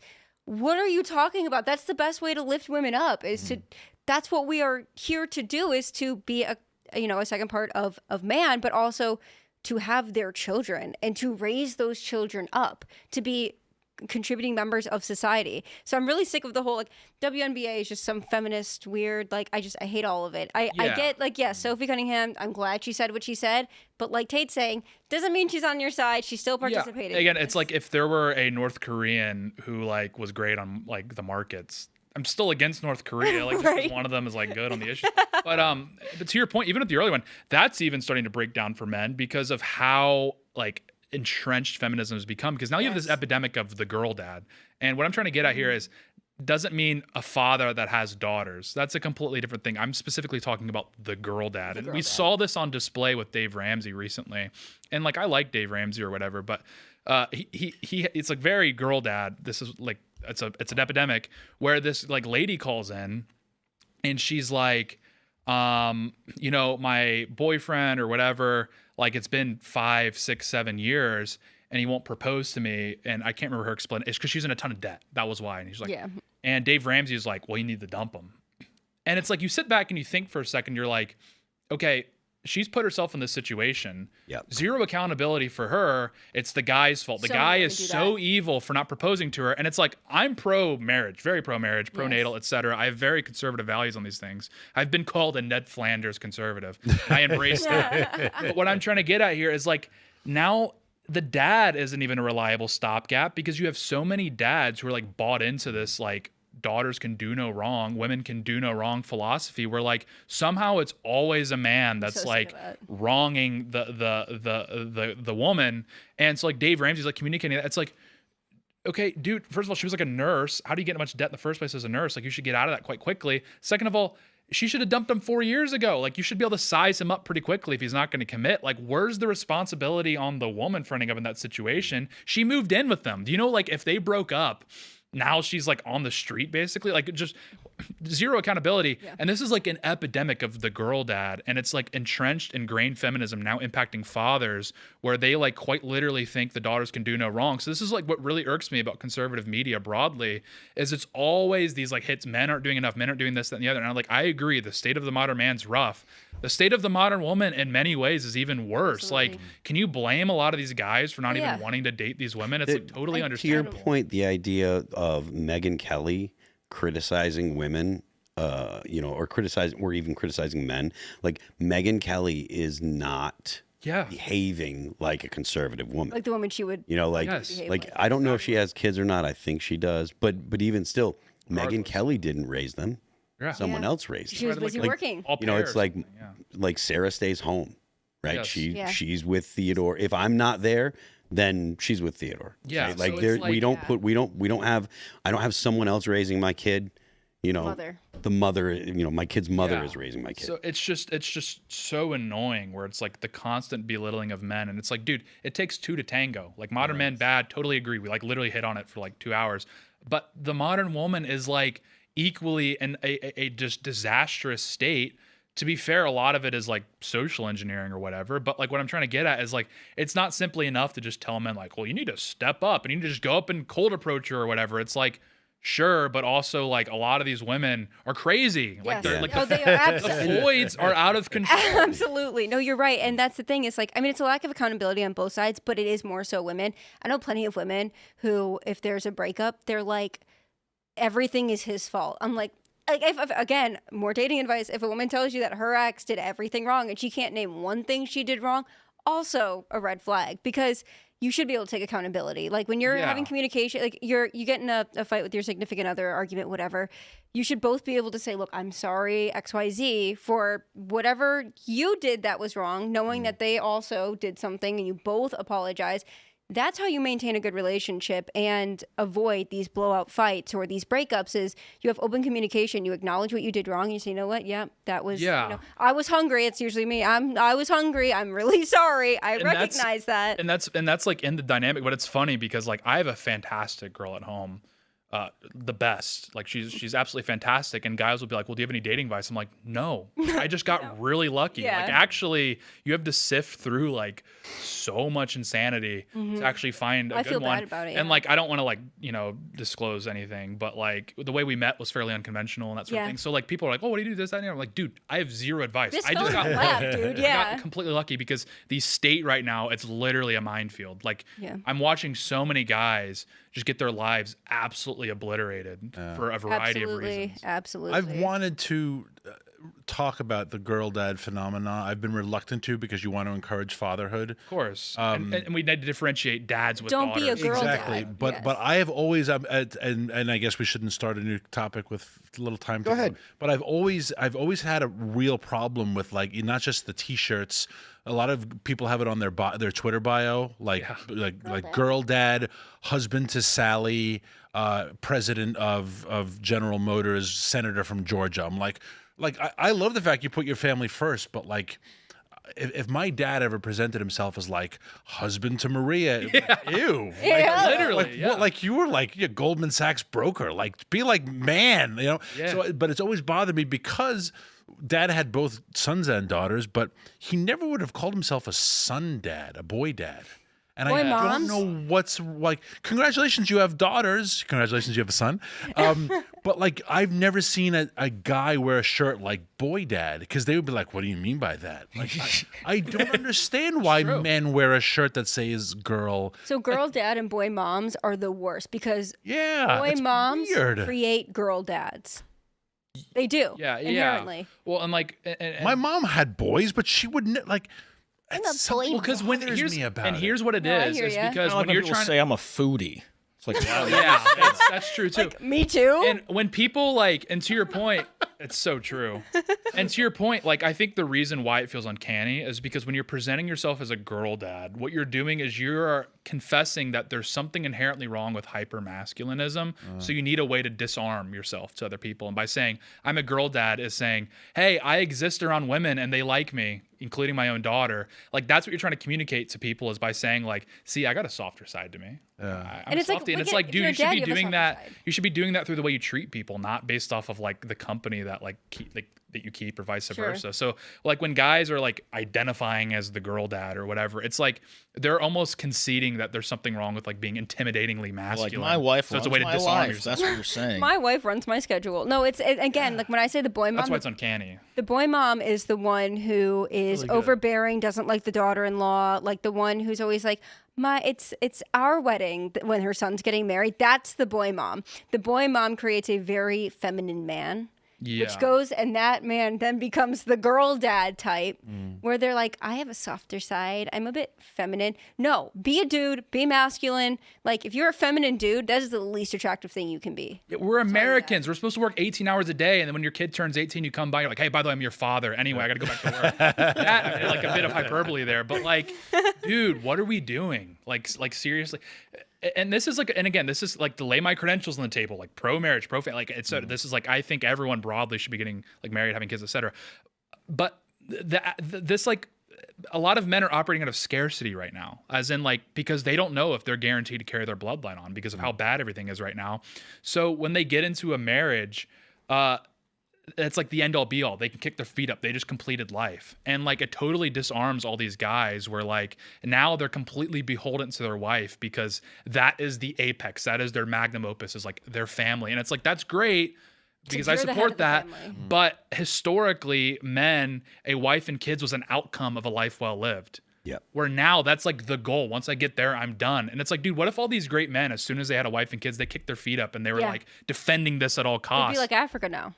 Well, yeah, but like, and to be fair to them, it's not really their fault because that's like this, you know, the way that like the system kind of operates in this country. Like takes a lot to defend a family. Like that is true, but part of it too is just like fellas that are operating out of a scarcity mindset. Like you end up in this situation where like that is the apex. It's, you know, that's my goal. mean, it's like, dude, that's an outcome of a life well lived. Right, you Not can't- the other get, way around. I get what Goal you're or your saying, but purpose. isn't it? Would you say that now it is harder for young men to meet women? I mean, Yes, I think that's that why they're prioritizing it. Yeah, the scarcity mindset is actually a doesn't reflection help. of reality. This doesn't phone help. does not No. help. That's why I'm not blaming the guys for having a scarcity mindset. It's I'm a just Kafka saying, trap. yeah, because I'm just, they're I guess what I'm getting trying it to get because at it's is like, harder. just be cognizant of that because I'm seeing so many of my friends, I'm saying I'm 25, so like I'm a Zoomer, and I'm seeing so many of my friends just bag the first girl, the first girlfriend they get, like, let's get married. I've seen done. that. And I'm like, okay, don't play the field. That's a terrible idea. But like, you know, maybe like know what you want. Like, don't just take the first option you get.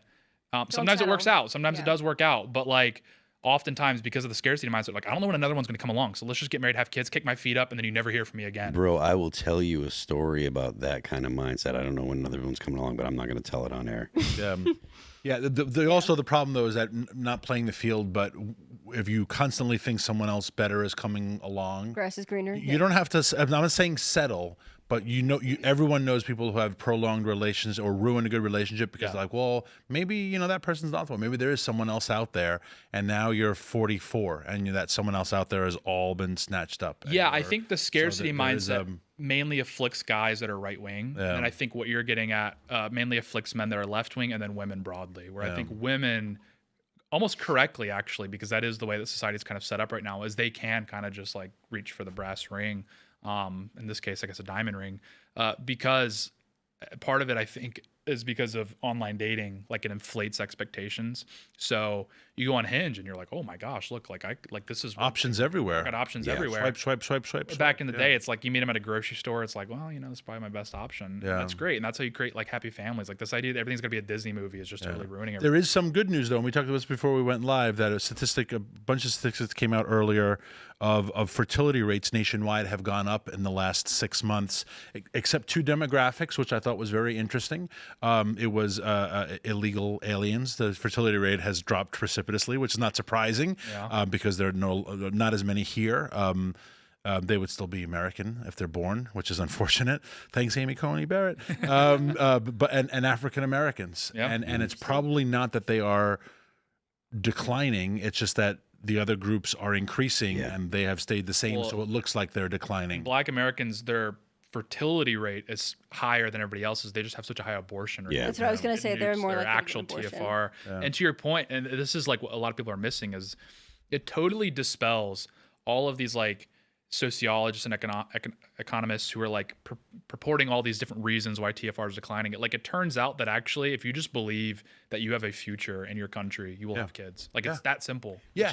And if you're happy and optimistic about the future, you have sex and you have kids. Yeah. And that's a good thing. Those are good societal outcomes. Studied ad nauseum. And primates. I mean, we're not the same as primates. We have the Imago Dei, so it's not a 1-to-1. But primates, when they're in captivity, they can develop depression and they masturbate a lot. And this is like true. You can look this up. This is true. Where primates that are not in captivity, they're out and swinging around in the jungle or whatnot. They're popping kids out left and right. And so it's like humans are kind of the same way. When humans are in captivity, they stop looking to breed, using anatomical terms here, and they masturbate. And that's like exactly what we're seeing right now, where even if you're not living as a bug man in New York City, everyone does feel this degree of captivity that we live in. Like I was hitting on it earlier at the Nandy State when I was talking about how awesome it is that PMCs are coming back. Look at the entire nation of Japan, where every single young person would rather sit at home and masturbate with a weird robot and then actually have a date. Yeah, it's true. It's destroying their country. It doesn't matter how much money you throw at it. It's destroying their country. No, I'd rather just do this. And whoa. All right, so why don't you smash the like button, share the show with all your friends. On that note, we're gonna we'll end with the masturbating robots. Yeah, we're gonna just smash in general. Your wife, head on over to rumble.com and join Rumble so you can watch the after show, and head on over to timcast.com, become a member. You can join the Discord. You can call into the after show. You can talk to us. You can talk about masturbating monkeys. It'll be a great night. Let's see. Right now, we're going to do some Rumble rants. Phoenix216 says, Europe has fallen, close our borders, and build up our arms. Listen, I'm fine with conceptually building up our arms, and I definitely want the borders to be closed. But the time to build up arms was like 10, 15 years ago. Especially unless you're like in your 20s, then okay, I get it. But if you're a grown adult, if you're like 35, 40 years old, like the time to buy yourself some arms and learn how to use them, that was a long time ago. So you're behind the 8 ball. Yeah. Yeah. I will always admire certain visionaries. The ones I think of the most are the ones who built New York's reservoirs and waterways. They built it for 9-10 million people when New York had a population of 400,000 because they could envision this. Yeah. And we haven't done that in decades, maybe even centuries. Forward thinking is very, very rare. You start low time probably buying, like becoming like defensive and well armed and well prepared. Those days were a long time ago. You should start now. Better to start, but you're behind the curve. There was a time before COVID, like being a prepper was kind of a joke, right? There was the the Doomsday Prepper show, and you looked at all these people that were crazy, what have you, or they looked at those people as crazy.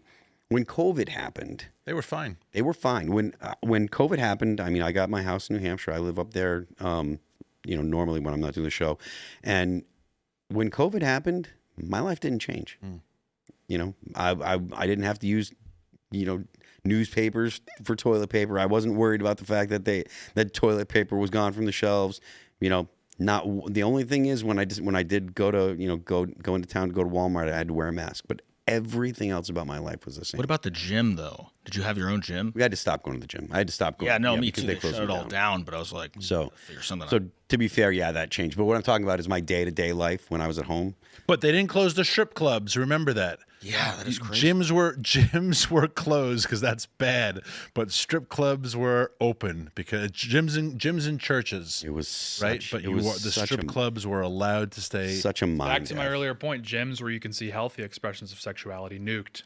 Strip clubs, most carnal, disgusting expression of human sexuality. Hey, have at it. Yeah, It's but like- they, it's but they everywhere. were behind plexiglass though. So, Oh, well, that's good. So Well, you gotta at be least they safe. were not Yeah. spreading diseases. As long as we're safe about Did it. strip clubs really bring in plexiglass and put it up? I'm just joking. Oh, I have okay. no idea. I'm not a strip Probably. club We didn't guy. even question it. We I were do like, know that okay. they were allowed open. You know, That's in almost crazy. every city and nationwide, they were all given permissions as exempt. They're sanitizing the dollar bills. Speaking of children, Chavez 86 says a little late on the long tradition of announcing a newborn. On the 15th, we welcomed our first child 4 weeks early at 5 pounds 4 ounces.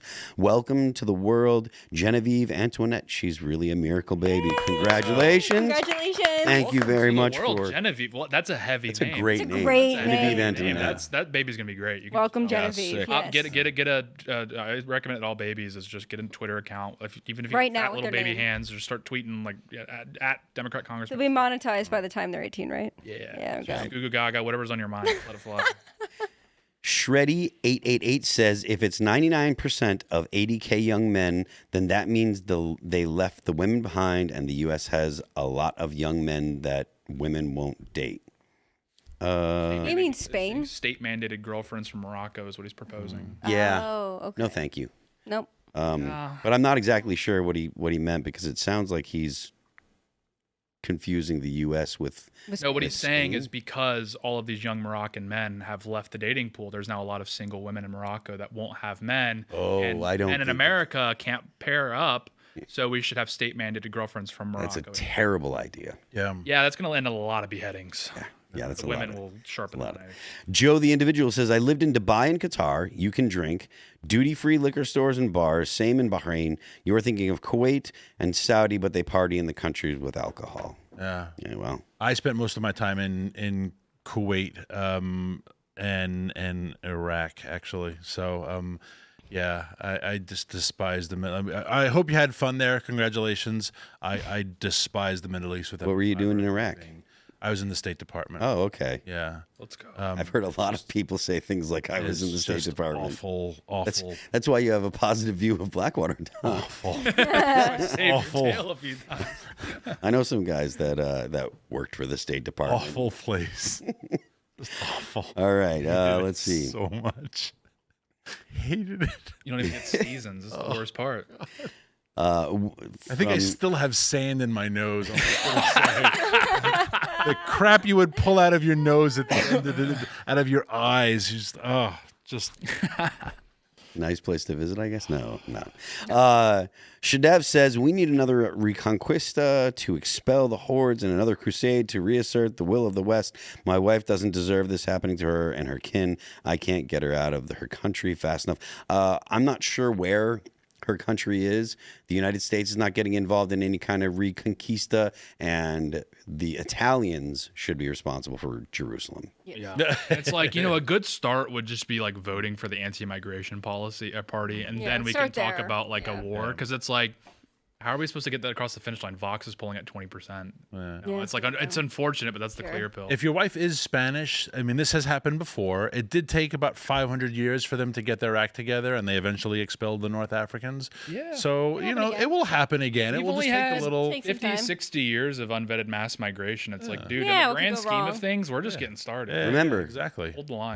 Both France and the UK are dealing with immigration problems, and they both have nuclear missiles. This is not going to be Get out of something that's going to Birmingham. go Oh my gosh. 500 years. If you live in Bradford in the UK, get out. Out. Reform is going to nuke it. Yeah.